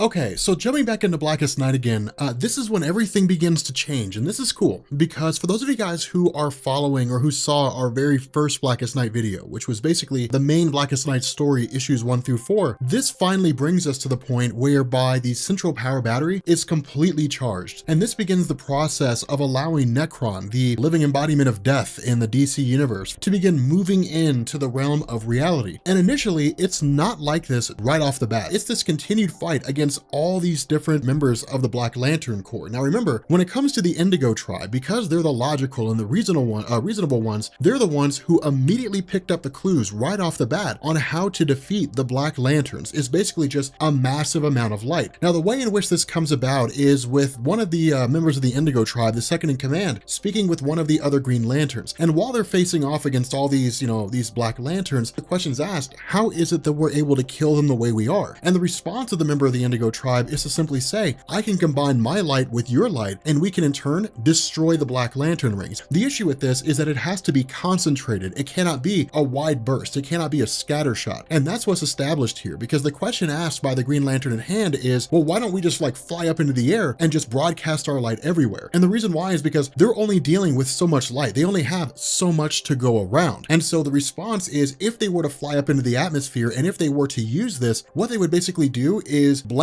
the Black Lanterns in light, but it wouldn't be concentrated enough to actually destroy their rings. But all of that amounts to a zero sum anyway, because in the middle of this conflict, the Black Lanterns stop, and then they all take off with the command to devour Will, due to the fact that the central power battery for the Black Lanterns is fully charged at 100%. Now what this does is it gives us the other half of the equation, where the first part of this, which we talked about in the last video, was basically consuming emotionally charged hearts after forcing individuals to feel all these different emotions when their loved ones came back as Black Lanterns. The other half is to eliminate anybody who can basically be a threat. Because remember, if the Black Lanterns were to fight these Green Lanterns and try to kill them, there's always going to be more Green Lanterns. Remember, that's the basis of the Green Lantern Corps, that whenever a Green Lantern dies, its ring immediately goes out and seeks a new host. But to beat them to the punch, what they do is try to strip the Green Lanterns of their source of energy. They go directly after the central power battery, remove its connection to the emotional spectrum, and in turn, no matter how many Green Lantern rings there are out there, they'll simply just cease functioning. And the other half of this scenario is the Green Lanterns facing off with it the absolute best they can, stemming this flow of Black Lanterns, because essentially every Black Lantern in the vicinity on the planet of Oa, and even some from other parts of the cosmos, are all traveling directly to destroy the central power battery. But I mean, look at this. Look at the sheer number of Black Lanterns here. That's not all of them. And so hopefully that gives you some indication as to how many Black Lanterns are floating out there in the cosmos, how many Black Lanterns are fighting however many other beings exist out there. And so in this instance, where they basically try to pull the central power battery, the efforts of the Green Lanterns are virtually non-existent. There's really nothing they can do. At the same time, the Red Lanterns show up. The Red Lanterns showing up is to help the Green Lanterns defeat the Black Lanterns. But again, because of the fact that the Black Lantern rings need concentrated beams of light in order to basically be destroyed, in the end, the hatred from the Red Lanterns means they're just mindless beasts attacking things. And so that's all they know. All they know is to go to the Black Lanterns and attack the Black Lanterns. Well, for all the good it does, they might as well be, beating a metal wall with a wooden baseball bat. It's not going to do them any good. And with all these Black Lanterns coming together and pulling out the central power battery, Kyle Rayner is the one who saves the day. Because what Kyle Rayner does is travel and basically grab the source of the Alpha Lantern's power, kind of like this center core of the central power battery, basically yank it out, take it to where the Black Lanterns are at, and detonate it. He effectively seems to kill himself in the explosion, but it does let off this massive amount of Green Lantern energy. And when that happens, it does begin the process of taking out a lot of these Black Lanterns, but not all of them. Some of these Black Lanterns are still there. And so in this instance, when Kyle Rayner dies, Guy Gardner loses it. I mean, absolutely snaps. And in this moment where he's so angry, he's suddenly bonded with a Red Lantern ring. Now remember, when it comes to the Red Lanterns, you don't get to choose to be one. You don't get to say like, yes, I'm down for being a Red Lantern. No, the ring finds you and just forces itself onto you. As a Red Lantern, literally just losing all semblance of self-control, he's wielding a Red Lantern ring and a Green Lantern ring. It allows him to achieve the very goal that the Red Lanterns and the Green Lanterns were trying to accomplish by merging the lights together and allowing him to cut an absolute swath through the Black Lantern Corps. I mean, he literally starts ripping these guys to pieces bit by bit. Now, in the middle of all this is Saronic Natu, the medic of the Green Lantern Corps, who is in love with Kyle Rayner, trying to bring him back because he's not quite dead yet. He's basically in the process of dying, his heart's slowing down and all that kind of good stuff. But the other half is that he's constantly being beset by Black Lantern rings. They're constantly driving to bond themselves to him and resurrect him as a Black Lantern. Now, of course, the Indigo Tribe coming to the aid helps a little bit, but at the end of the day, you're talking about thousands of rings that are going to start making their way to where Kyle Rayner is. And that's the craziness of the situation, is because it's the actions of Guy Gardner as a Red and Green Lantern destroying the Black Lantern Corps that are making things even more dangerous for Kyle Rayner. And so this is when we start to get the other half of the equation of all these different tribes beginning to come together, in the sense that the Star Sapphires being so imbued with love, of helping others feel love, that their ring goes off whenever somebody is feeling heartbroken. And in this instance, one of the Star Sapphires, her ring goes off when Saronic Natu basically begins to lose hope in the idea that she'll be able to resurrect Kyle Rayner, that she's heartbroken because she may lose the man she loves. And in that moment, this Star Sapphire comes flying to the rescue. Through their ability to manipulate the emotional spectrum aspect of love, they can help bring people back. They are as much healers as they are individuals who spread love. Now again, they're very parasitic in terms of how their Lantern Corps works, but that's why they're not these saints, is because they're just as inclined to encase you in crystal and convert you to a Star Sapphire as they are to actually help you out. Bringing Kyle Rayner back by passing the love of Saronic Natu to Kyle Rayner himself serves the purpose of allowing the story to continue on. And what ends up happening here is Kyle Rayner gets his ring back and goes forward as a Green Lantern, helping to cast off the rest of these Black Lanterns, along with the question being asked, how are they going to get the ring off of Guy Gardner? With Guy Gardner being probably one of the most important Green Lanterns because of how amazing he is, the goal is to find a Blue Lantern that can remove the ring from him. Now, moving into the last little tidbit of our tie-ins before we actually jump back into the main Green Lantern story itself, we pick up with what's probably the coolest tie-in, which is everybody versus the Red Lanterns. It's the Orange Lanterns and the Blue Lanterns and the Star Sapphires and the Indigo Tribe and the Green Lanterns against Atrocitus. And it's really cool. What this does is it picks up in the aftermath of Atrocitus chasing after the Orange Lantern Larfleeze. And so the whole idea is that he actually seizes the Orange Lantern battery from Larfleeze himself, and then in turn just becomes obsessed with greed. And it's interesting because we don't really usually get to see things like that. But in the middle of this whole thing, he's met with Sinestro and St. Walker of the Blue Lanterns and Hal Jordan of the Green Lanterns and Carol Ferris of the Star Sapphires and Indigo One. And where there's a little bit of bickering and a little bit of arguing between all these different things, once it all settles down, we actually end up learning a few things that took place. Now, a lot of this is a misunderstanding or looking at something in a compartmentalized fashion as opposed to the overarching thing, in the sense that Sinestro starts making the case, well, you, Hal Jordan, were the one who went to the planet, went to the Vega system where Larfleeze resided, which violated the treaty between the Guardians and Larfleeze, but you did it at the request of the Guardians, and you showed up on Ismalt, the home of the Red Lanterns, because you were trying to rescue me because the Guardians wanted you to. You were doing all these things the Guardians wanted you to do, and you were the one who set the War of Light in motion, which is kind of true to a degree, but not necessarily. The War of Light was not set off by any one thing. working. It was a litany of different things all happening at the same time that all actually culminated with Sinestro himself, in the sense that Sinestro had basically waged war against the Green Lanterns. In the Sinestro Corps War, the Guardians allowed the Green Lanterns to start killing people. And in this instance, it basically started off as these small little pot shots here and there. Lyra, a Green Lantern who killed a member of the Sinestro Corps when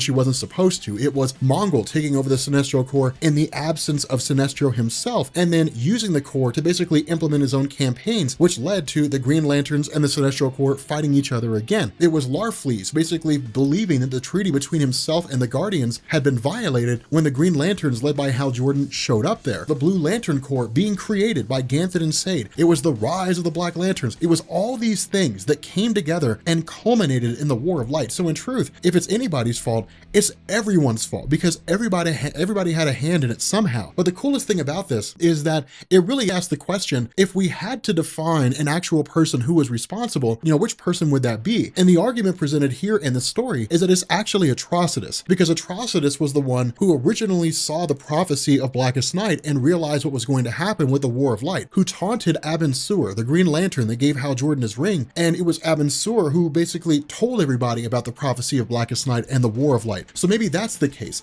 But again, that's the nature of how this thing plays out, and it's the nature of what Geoff Johns is kind of pointing out here, that in any one particular scenario, barring a person going in and then just committing a series of linear acts, it's never any one particular person's fault when it comes to this. There's equal blame all around. Everybody screwed up equally.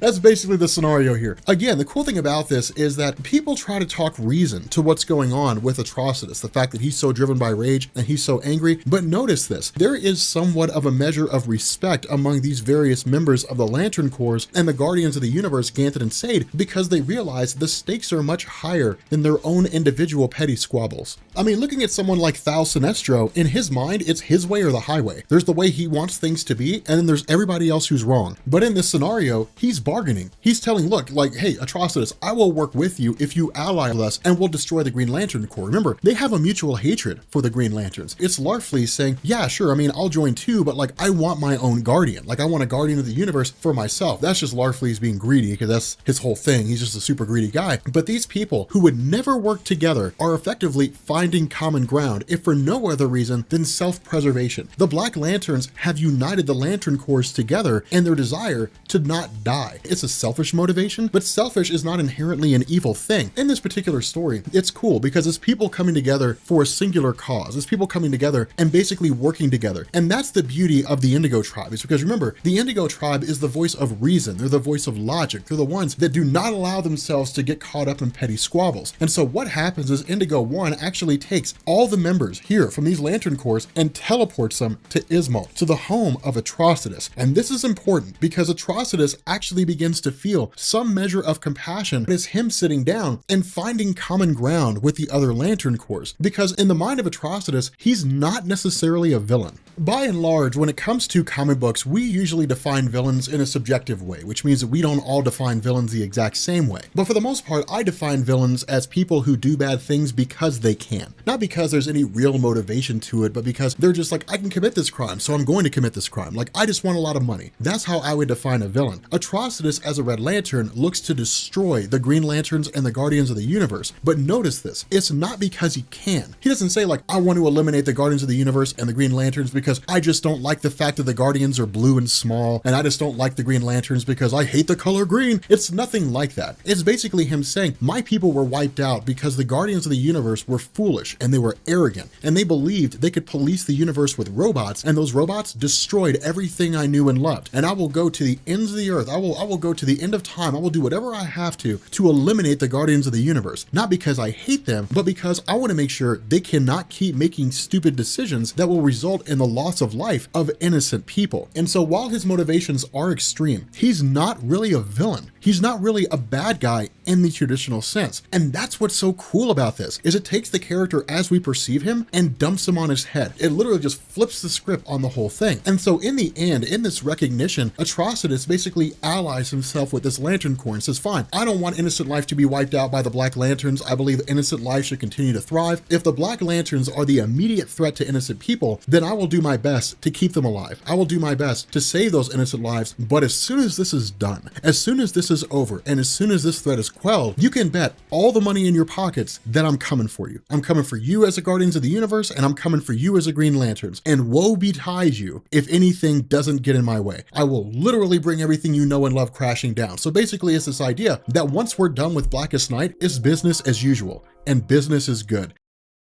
Now, the whole idea is that every single member of the Lantern Corps, I guess every part of the emotional spectrum, which is to say all the Lantern Corps have an entity. Nekron is like the emotional aspect of death, if death could be an emotion. The whole idea here is that when it came to the various superheroes who have died over the years, one of the big questions people had is, if these superheroes have died, how are they alive now? Well, the great thing about this is that Geoff Johns comes along and he says, okay, none of these superheroes actually died. And this conversation, this whole, taunting by William Hand and Nekron and so on, what we end up learning is that Barry Allen was supposed to have died. During the events of Crisis on Infinite Earths, when he broke down on a molecular level, he was supposed to go to the afterlife. He was supposed to be dead. Nekron got in their way and stopped them from dying and sent them back, and that's how they lived. Now, the other half of this is, remember, the only real spacefaring force that's capable of dealing with these Black Lanterns is the Green Lantern Corps, and like we covered in previous videos, they're dealing with the Black Lanterns off in space, and so it's basically just the Earth superheroes. So we have like the Teen Titans and the Justice League and all these different superhero groups that come together to try to face off against Nekron and all these Black Lanterns. Remember,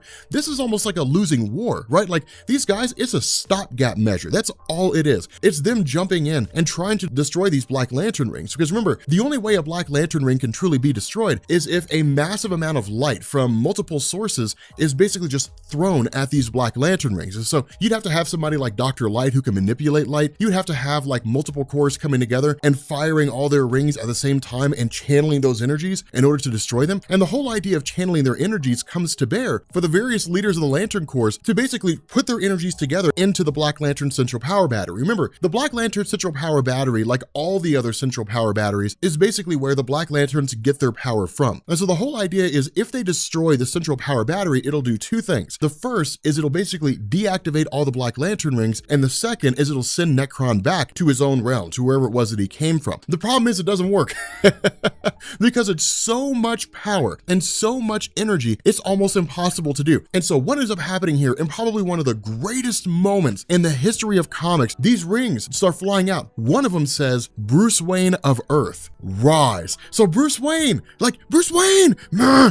dead, and ends up coming back. And it's one of the coolest things. Now remember, this is not really Bruce Wayne. Like it's not really the essence of Bruce Wayne, the spirit of Bruce Wayne. It's his body. It's basically the Black Lantern rings reconstituting Bruce Wayne's body and then using it as a vector. But when it comes to Bruce Wayne, he is probably one of the single most important characters in all of the DC landscape for a bunch of different reasons. One of the first reasons is because of the fact that everyone is tethered to him, and that's why he was brought back. But the whole idea is that whether they trust him, whether they don't trust him, whether they love him, whether they hate him, everybody in some form or fashion is connected emotionally to Bruce Wayne. And so because of this, using this emotional tether of Bruce Wayne, in the shock of the moment, all of these guys are basically bonded with Black Lantern rings, and we end up with the Black Lantern Justice League. The only exception to this is Hal Jordan and Barry Allen. At this point, we switch over to John Stewart. Now, John Stewart is one of those Green Lanterns where he basically achieved the height of his popularity during the Justice League cartoon show. He predates that show by like 30 years, but he was just one of those Green Lanterns out there. And in the end, despite the fact that he was introduced back then, despite the fact that he was amazing, it didn't much matter because the Green Lantern titles weren't selling anyway. But with the Justice League cartoon show, he was the only Green Lantern on that show. And so it was a way to just bolster him up, say, hey, you want a Green Lantern? You get John Stewart and nobody else. But in this instance, one of the things to remember, and one of the things we talked about before, was John Stewart in his younger days. John Stewart was a member of the Marines, and then eventually he became a Green Lantern. But when he first became a Green Lantern, he was headstrong, he was arrogant. This came to bear with a planet called Xanchi. This was basically a planet that was part of this really weird storyline, but the idea is that there was a bomb in the middle of the planet, and instead of basically keeping it safe, instead of keeping the bomb from detonating, John Stewart flew in and tried to basically defuse it. The result was that the bomb went off, killed the planet, and killed everybody on it. This has weighed on John Stewart's mind ever since. And that's the cool thing about this. It's always been a background of his character. And so him being here, he's the only one on this Black Lantern version of Xanchi, this planet that was reconstituted by the Black Lantern rings alongside everybody who was killed. But the cool thing about this is John Stewart is not a guy to be trifled with. John Stewart is an absolute beast. He literally just starts creating machine gun constructs, and he unleashes holy hell on every single one of these Black Lanterns. It is pretty amazing. But ultimately, John Stewart also recognizes that if he were to continue fighting this battle on his own, he would assuredly die. And if he's taken down by one of the Black Lanterns, it'll just add to their existing ranks. Now, jumping back to Earth, because I know you guys are really interested in Earth, the Black Lantern Justice League versus all these different superheroes, or at least whatever's left, is actually pretty impressive because they're all basically fighting their own personal demons. It's no accident that each of these members is being pitted against somebody who they are most familiar with. For example, when Hal Jordan became Parallax during the old Emerald Twilight stories, him facing off against Superman and defeating him has always been considered an insult to Superman himself and the rest of the superhero community. Now, a lot of this was because of the fact that Hal Jordan as Parallax was trying to obliterate the entirety of the universe, but it was still pretty cool. But Barry Allen grabbing Hal Jordan and racing a couple seconds into the future basically allows, or at least it means, these Black Lantern rings that are chasing them are basically gone, because while they are a couple seconds ahead, at the end of the day, in the present moment, right then and there, they're gone. While all this is happening, John Stewart is racing to Earth with an army of all these Black Lanterns behind him. So all these things are basically crescendoing down into this moment when everybody basically coalesces on Earth. Everybody shows up on Earth, and it's this massive final battle. The other half of this is that while these leaders of the various Lantern Corps are able to face off against some of these threats, at the end of the day, the number of Black Lanterns there are almost overwhelming. There's millions of them. And so in response to this, Ganthid, one of the Guardians of the Universe, one of the guys who helped to create the Green Lantern Corps, comes along and basically says, I'm making myself a Green Lantern. Not only that, because of the fact that almost all the rings are basically built on the very nature of the Lantern rings themselves, the Green Lantern rings, in the sense of how they're designed, how they're programmed, what this means is that each member, each one of these guys can basically create a deputy of sorts. The ring can duplicate itself and then go out and find a host. What this does is it allows for a temporary bolstering of numbers. We end up seeing these rings race off and pick some amazing hosts. The first one that gets picked is Lex Luthor. And it's the coolest thing ever because while all this is going on, Lex Luthor met with an orange ring of avarice. He becomes an orange lantern. Scarecrow becomes a yellow lantern. Barry Allen, a blue lantern, so on and so forth. It's one of the coolest things ever. We get to see characters as various members of the Lantern Corps that we would normally never see in this particular scenario. And that's why it's so interesting, is because Blackest Night was designed to be this massive story that was huge in scope. But one of the first things that people started asking when we saw these introductions of these different Lantern Corps is, well, what would happen if Superman became like a Red Lantern? Or what would happen if like Wonder Woman became like a Star Sapphire? That's the way this plays out, is because it's basically giving fans their heart's desires. Here's what you want to see. Characters who would never have a lantern ring suddenly get one, and then what would they be like? Now, of course, in the middle of all this, we transition basically out to what's left of the Green Lantern Corps, to Kyle Rayner, to Saranac Natu, the daughter of Sinestro, all these different things. Now, remember, in the last video, we talked about how Kyle Rayner had basically died, how Kyle Rayner as a Green Lantern was believed to have been dead. It took the combined efforts of one of the Star Sapphires, the Lantern Tribe of Love, to grab Saranac Natu, the daughter of Sinestro, who Kyle Rayner, I guess, who was in love with Kyle Rayner, to basically tether that life force and bring back Kyle Rayner, to effectively sort of resurrect him. The problem with this is that in that moment when Kyle Rayner was dead, Guy Gardner of Earth lost it. Now, here's a funny thing. Man, I love Guy Gardner. Guy Gardner fans are relatively small. I mean, it's not the biggest fan base out there, but by God, they are hardcore. They love Guy Gardner.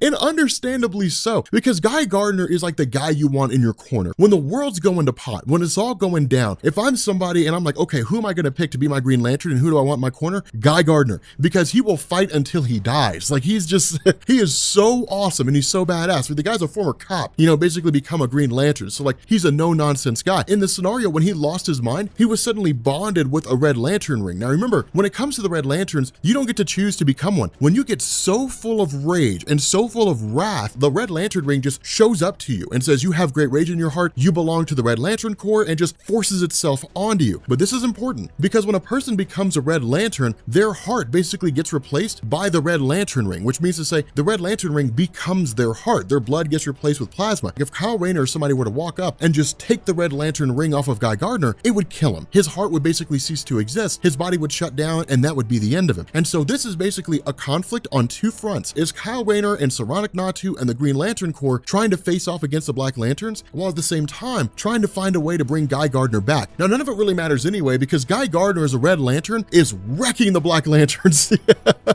Dude, it is one of the coolest things to see because, dude, the guy loses his, man, look at this upcoming action right here. The guy loses his mind on these Black Lanterns. Like, they're doing what they can, but it doesn't matter, man. Guy Gardner freaks out, says, come film it. It's one of the coolest things ever to see his character freak out like this because he's just a force of nature. Like, he's just wrecking through every last one of these Black Lanterns. Not enough that he's destroying them in their entirety and reducing their number by a huge portion, but certainly enough that the Black Lanterns are starting to get a little concerned. Now, in the middle of all this, we're met with the arrival of Mogo, basically this planet that received a Green Lantern ring. Now, Mogo is one of the most powerful Green Lanterns out there, just because of the fact that he's able to put out a massive amount of power because of his size. But Mogo is also like this secondary base of operations. Because he's a planet, should Oa, the home base of the Green Lanterns and the Guardians of the Universe, should it ever be destroyed, Mogo would become their base of operations. We saw that in the New 52. But what Mogo also says is that in this moment right now, there is a protocol that was devised by the Guardians of the Universe that was given to Mogo. Should Oa ever become overrun, the idea of Mogo is to implement what's called a purge, to effectively purge those who are intruding. In this instance, it's the Black Lanterns. And so what Mogo does is basically increase his own gravitational pull and then grab every single thing within his immediate vicinity on Oa and drag it directly to where he's at. And it brings them all down to the surface of his own planet. What he does is he basically grabs these Black Lanterns and starts pulling them down into his own core,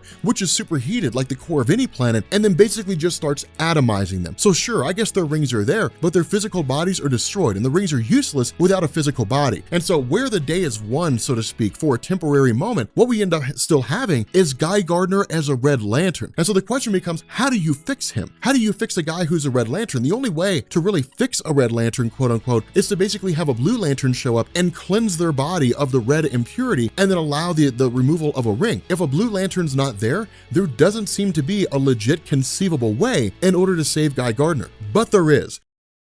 Okay, so we're wrapping up Blackest Night. We have like this one, and then there's another video today, and then we're done. And we're gonna be finished with our double uploads on Blackest Night. As much as I love it, I kind of want to return to just doing like Green Lantern videos once a week, because I think it gets a little weird, oversaturating with Green Lanterns. Too many Green Lantern videos drives everybody crazy. But anyway, so for those of you guys who are new, the long and short of this is that Blackest Night is basically the end times. It's this idea that these Black Lantern rings are just kind of risen out of nowhere, and the result is that they're bonding themselves to people who are both living and dead. Now, with those who are living, it's basically those who have died, and then they were supposed to move on to the afterlife, but they didn't. DC editorial decided to bring them back, but within the confines of DC's story itself, which is to say within the DC universe, it was this idea that the entity of death, Necron, had stepped in and kept those characters from dying. And so at this moment right now, there are two conflicts taking place. The first one is out in space involving the Green Lantern Corps, and the second is on Earth. And on Earth, it's largely just the superheroes that are there doing the best they can to stave off against this conflict. It's members of the Sinestro Corps, Green Lantern Corps, and so on and so forth. It's all the corps on Earth trying to stop the end of all things. Because remember, if the Black Lanterns basically bond rings to everybody, then the emotional spectrum will effectively cease to exist. All beings everywhere will feel no emotion whatsoever, and the result is that they will just sort of usher in this new era of darkness. The universe itself will effectively die. Now, what we covered up to this point was the idea that the superheroes were just trying to stave off this eventuality. They were trying to stave off the idea that everything was going to die. But in the middle of their attempts to stop the being Necron, they're suddenly met by the arrival of the Spectre. Now, the Spectre is a character that we haven't really talked about too often. We haven't really done a whole lot with him. When it came to the Spectre as a concept, he goes all the way back to like 1940. I mean, he's one of DC's oldest characters. He was created by Jerry Siegel, I think it was. And the whole idea was that the Spectre was designed to be really one of the earliest components of DC's whole mythological side, which is to say all their demons and angels and so on and so forth. But the Spectre is the living embodiment of basically God's vengeance, in the sense that there was a guy named Jim Corrigan. He was shot in the line of duty. Instead of dying, he basically became a host for the Spectre. And so the Spectre basically just travels around Earth in the DC landscape and finds those individuals who have been judged by God as basically being condemned to damnation, and then just whisks them away. And that's really about it. But the whole idea with the Spectre is that in the early days, he was crazy powerful. I mean, he was almost reality warping, godly powerful. Now, in Crisis on Infinite Earths going forward, after the mid-1980s, DC depowered him quite quite a bit. But the whole idea was that the Jim Corrigan and Spectre dichotomy reigned supreme for quite some time, but different writers did different things with the characters. But the whole idea was that in the post-crisis landscape, DC actually killed off the character of Jim Corrigan. The whole idea here is that following the death of Jim Corrigan, there was a story called Day of Judgment, and even then there were some, stories that took place in between there, where it was basically the question of what is DC going to do with the character of the Spectre? What are they going to do with the character of Hal Jordan? Remember,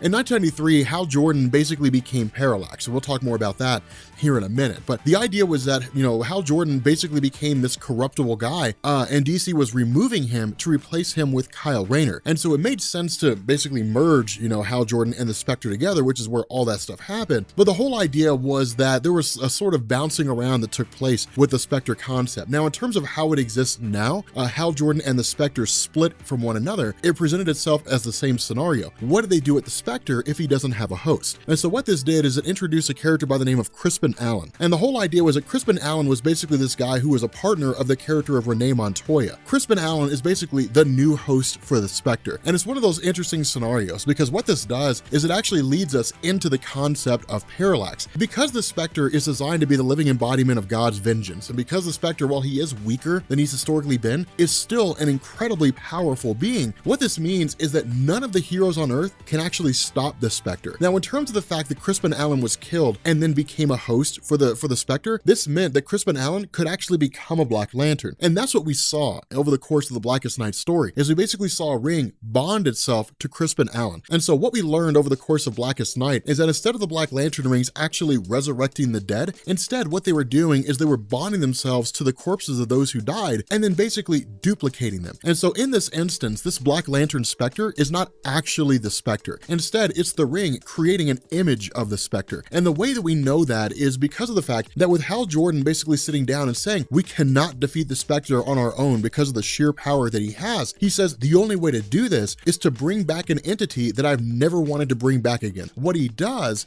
is he brings back Parallax. But at this moment right now, when Hal Jordan basically goes back to being Parallax, when he returns to being a host for the Parallax entity, he's not as powerful as he was. But the goal of him returning to the role of Parallax is not for the purpose of destroying the Spectre, it's for the purpose of bringing the Spectre out. When Hal Jordan as Parallax begins fighting the Spectre and essentially tears him open, what we end up finding is that within this Black Lantern shell is the actual Spectre himself alongside Crispin Allen. And so they're basically being held captive and their power is being channeled and used by the Black Lantern ring. Now, following this defeat of Black Lantern Spectre, what ends up happening is it's basically just Hal Jordan being split in half again. Because Hal Jordan is still in there, he has an emotional tie to Carol Ferris. Carol Ferris was the love interest of Hal Jordan for years and years and years and years. And so because of this, it's basically this idea that the Spectre can seize hold of Parallax and pull the entity out of Hal Jordan, but only if somebody is pulling the other direction. And that's why that works, is because it's basically Carol Ferris who grabs onto the Hal Jordan concept and pulls on him while the Parallax entity is being pulled out, and it means that Hal Jordan goes back to his normal self. The other half of this is actually the actions of Atrocitus of the Red Lantern. But one of the things that Geoff Johns hits on here is the idea of the Red Lantern entity. And so what this is going to do is lead into all these different entities. Now we'll cross that bridge when we get to it. But for right now, what this also hits at is the idea that no one can really escape the might of a lantern ring, so long as a being is sentient. If a ring can bond to them, they can become part of that core. And in this instance, what Atrocitus actually tries to do is bond the Spectre to the Red Lantern ring, but it doesn't last. It lasts maybe for like a panel or two. And the reason for this is because when a Red Lantern ring takes over a host, a certain amount of time has to pass before that person is completely converted into a Red Lantern. But in this instance, because the Spectre is so powerful, he doesn't fall prey. His heart's not replaced or anything along those lines. But the reason why Atrocitus did this is because Atrocitus has actually believed that the Spectre is basically the Red Lantern entity that Atrocitus has been looking for, the Red Lantern equivalent to like Parallax. And so because of this, the Spectre simply responds by saying, you can't make me into a Red Lantern, but I've met the entity that you're looking for, and if you find it, it will kill you. It's this idea that Geoff Johns is setting the stage for this huge, expansive revelation of all these different things that will come later on down the line with regards to all these different cores. Now, with regards to the Spectre himself, what he ends up doing is actually try to take out Necron. But this is a major limitation of the Spectre. While the Spectre used to be this godly, powerful being back in the 40s and the 50s and 60s and 70s, nowadays, he's basically just a guy that shows up and just whisks the souls of the damned off, and that's it. That's really all there is to it. In this instance, Necron does not have a soul. And so in this instance, because of the fact that Necron does not actually have a soul for the Spectre to take, the Spectre is basically powerless against him. Not only this, Necron actually whisks the Spectre away. What it means is the right hand of God cannot stop Necron. Now, if the presence chose to step in, sure, like that would be the end of it, and Necron would be defeated. But, you know, in this circumstance, the story needs to be told. So aside from pulling in, you know, one of those caveats, that's really about it. Things wrap up pretty fast. Now, with regards to the whole idea of Guy Gardner and the Green Lantern Corps, one of the things that we had talked about in the last video was that the Green Lantern Corps itself, at least what was left of the number, due to the fact that so many of them were being killed by Black Lanterns and then being converted into Black Lanterns themselves, Kyle Rayner, one of the more popular Green Lanterns, was believed to have been killed. And in his rage, Guy Gardner had lost his mind and then was bonded with a Red Lantern ring. And what we're seeing right now is this transitionary period where Guy Gardner is basically at a point where if the ring is pulled off, he will essentially die. The various Green Lanterns are basically trying to find a way to bring Guy Gardner down and then basically cure him. Because remember, when a person becomes a Red Lantern, they're just mindless rage. And so the Green Lantern planet Mogo is actually able to offer some measure of a reprieve. And it's really cool the way this happens. What Mogo basically does is force Guy Gardner to basically have this inner fight with himself, which is to say the Green Lantern part of himself that recalls all the great memories and the love interests he's had and different things like that, and the Red Lantern part of himself that really just kind of feeds on all the horrible experiences that he's had. The idea here is to actually offer some measure of a distraction to allow the Green Lanterns to muster their number and then subdue Guy Gardner. And so what this does is it allows Mogo the planet to actually pull Guy Gardner down inside of him and then begin releasing all these different leeches. Now, this is the second way in which a person can be cured when it comes to Red Lantern rage. In truth, while this does purge a lot of the Red Lantern energy out of them, one of the things that's immediately made clear is that Guy Gardner is not completely cured of the Red Lantern energy. If his ring was removed, he would die. And so the only way to really bring him back, the only way to restore some measure of normalcy is to bring him to a Blue Lantern, because Blue Lanterns are the ones that basically go through this sort of cleansing process, and they're the only way in which a person who is a Red Lantern can safely have their ring removed and then go back to being part of whatever Corps they were before. So again, this basically brings the Green Lantern Corps directly to Earth, where this final battle will take place. And so again, transitioning back to Earth proper, while all these different heroes are basically trying to defeat Necron, at the end of the day, they're not able to defeat a being of such intense power. The arrival of Guy Gardner and the other Green Lanterns, the fact that the Blue Lanterns are here, all the different corps have united under the idea of trying to defeat Necron, but none of them can do it because he's just such an astronomically powerful being. Not only that, we end up getting an explanation as to why it was that Necron stepped in the way and kept all these different superheroes from dying over the course of their lives. The reason for this is because Necron has been seeking something out, and the only way he can attain it is to actually kill one of the Guardians of the Universe and then use their blood in a ritual of sorts, and then in turn wake up something called the Life Entity. And so when it comes to the Life Entity itself, it's essentially this idea that this is kind of a representation of where life originated. And that's one of the big revelations that comes out of this, is because it was believed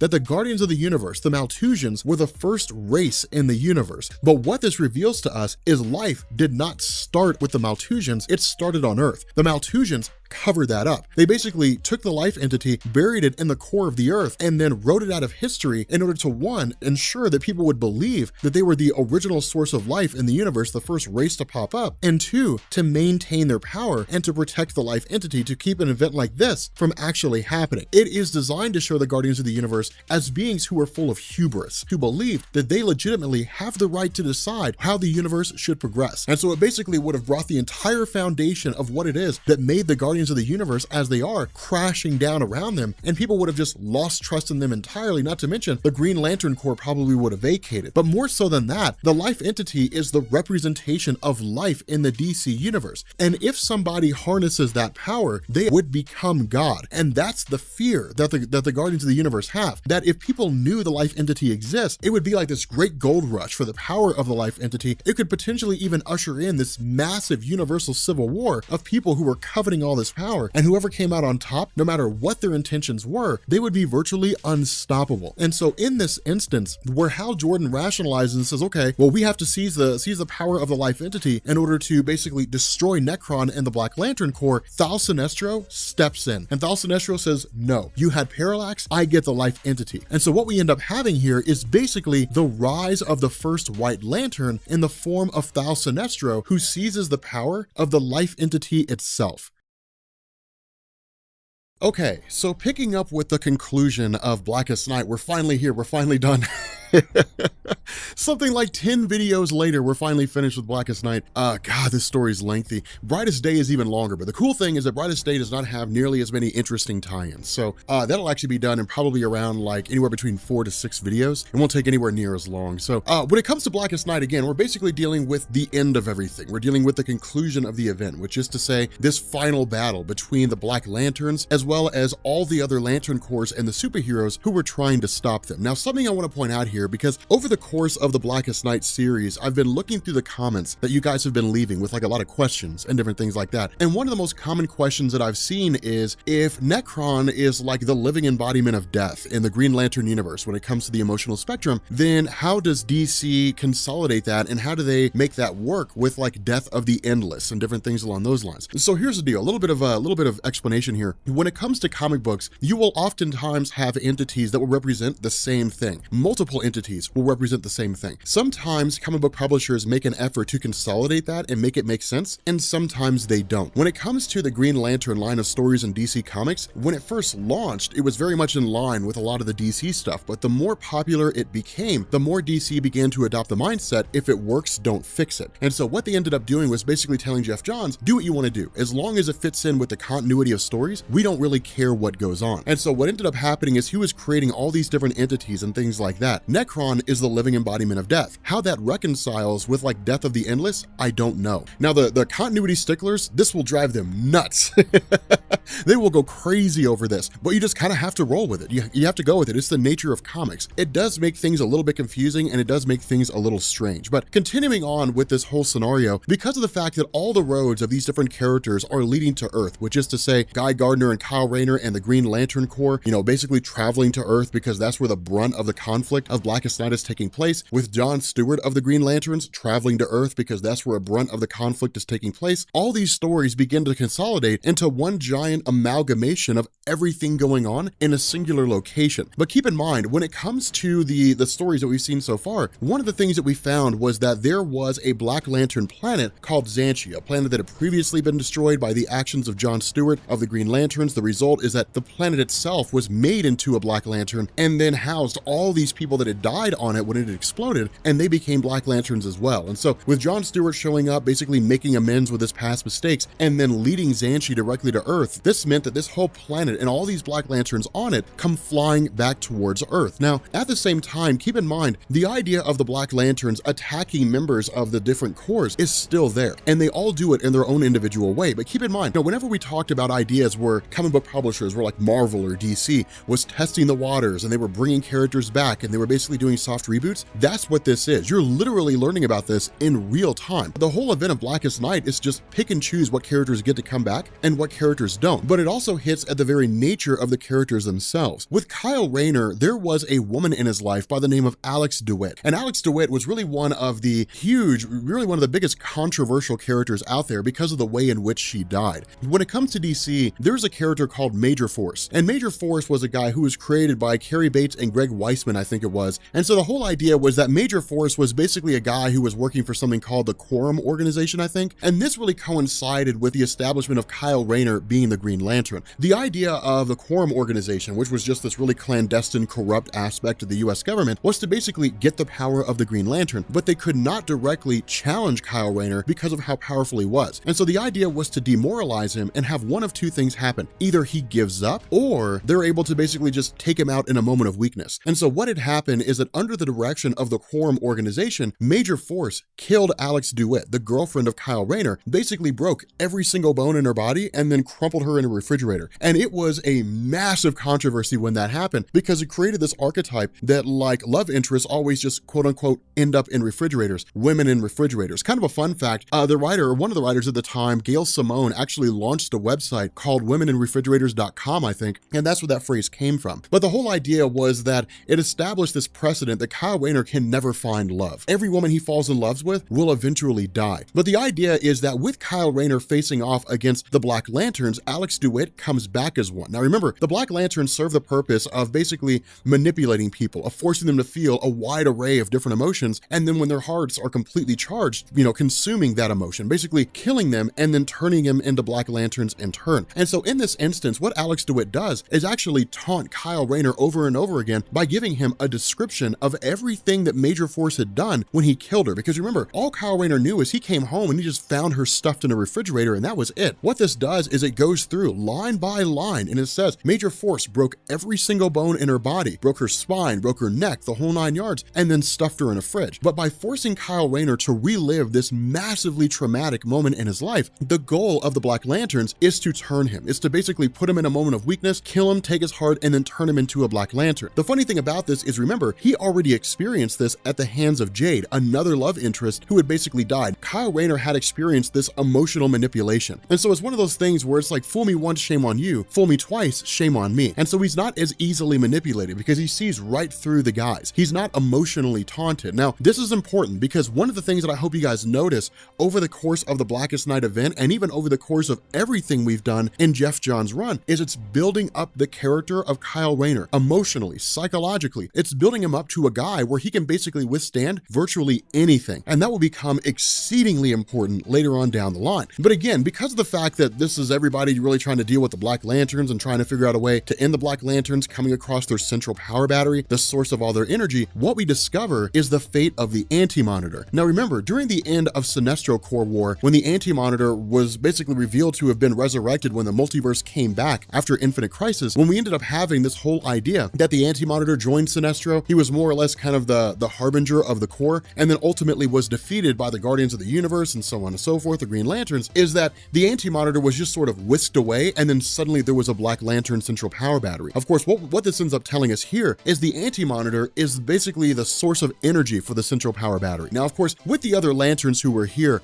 they all do their best to try to take him out. The problem is that the Anti-Monitor is not fully a Black Lantern. And the reason why that matters is because remember, when a person is full on a Black Lantern, a massive shock of just white light can take them out. But because the Anti-Monitor is not fully a Black Lantern yet, that's not enough. You need an insane source of energy, a massive amount of energy to be able to destroy him, along with a huge amount of bright light. And so what they end up doing is they grab the character of Dove. Now, Dove is an interesting concept in DC Comics. Honestly, I don't know that much about her. I know enough to be able to say that she's one of these characters that is that really exists alongside the concept of Hawk and Dove. Originally, it was Don Hall and it was Hank Hall, I think it was. I want to say Hank Hall was Hawk and Don Hall was Dove, but I'm not 100% sure about that. But it's basically this idea that they represent law and order. They represent, war and chaos. I think Hawk represents war and chaos. Dove represents law and order. They're basically two opposing dichotomies that function in unison and essentially are superheroes in a lot of ways. In this story right now, Dawn, the energy that she puts off in terms of this white light, as far as I'm aware, is something that has not been explained. Not at the time that this story is given. I don't know if we ever get an explanation. I'm not 100% sure about that. If we do, Brightest Day would probably be the place where it happens. But the whole idea is that because she lets off this massive amount of light energy, basically this white energy, they put her in like a pod and they shoot her into the brain of the Anti-Monitor. They literally shoot him into his head. Now, it's not enough to destroy him in his entirety. Remember, the Anti-Monitor is just this godly being and he can usually always reconstitute himself. But it does offer a chance for them to grab the Anti-Monitor, try to pull him out, but it doesn't work. He ends up getting yanked back into the Black Lantern central power battery and he continues to be a power source once more. And so again, this is really Geoff Johns sitting down and saying, all right, here are the ways in which to defeat Nekron of the Black Lantern Corps. The Anti-Monitor is not one of them. And so again, this basically brings, Guy Gardner and all those guys directly back to Earth in an attempt to try to take out, Nekron and all the Black Lanterns and all that kind of good stuff. Now, again, in the last video, we had talked about how we saw the emergence of the white light entity, the entity of life, which is to say somewhere along the line when the multiverse came into existence, when everything was created, the life entity came along with it. Now, this is actually kind of cool because a lot of people looked at this and they said, well, this contradicts everything we know about the origin of the universe. Actually, it doesn't. The origin of the multiverse stays the same. It's still the idea that there was just this hand that came out of the beginning of all things, and that hand spawned the creation of the multiverse and so on and so forth. All this means is that when the multiverse was new, before anything came into existence, when it was basically created but was just a vacant, empty space, the life entity was born. And the life entity, while we don't know who made it, we don't know where it came from, the life entity was responsible for the creation of all life that exists on Earth and presumably out in the universe. And so with Thal Sinestro as the host of the life entity at the moment, following its introduction to the fact that he seized hold of it, what it does is it gives us this sort of play-by-play of how everything on Earth unfolded. This sense that when the life entity emerged on Earth, that it gave birth to the first single-celled organisms, and then those single-celled organisms evolved into multi-cell organisms. One of those organisms wanted to live, it wanted to grow, it wanted to continue on, and it gave itself the willpower to do that, and in doing so, became the first entity of the emotional spectrum, the ion whale, the representation of willpower in the Green Lantern mythos in the emotional spectrum. Following this, there were organisms that took off from the sea in order to live on land, fearful of their own extinction. That fear gave way to the existence of parallax. We saw things like love, which gave birth to the predator, the creation of the bull based on rage, the idea that something killed something else out of anger, out of malice for the first time. All these different entities are born from emotion. They're born from the idea that some organism, human or otherwise, felt that emotion for the very first time. And when that emotion was felt for the very first time, then it in turn gave birth to that entity in the emotional spectrum. And so what this means is that it's basically saying all life in the universe originated on Earth. It all started with Earth. And that's where the emotional spectrum came from.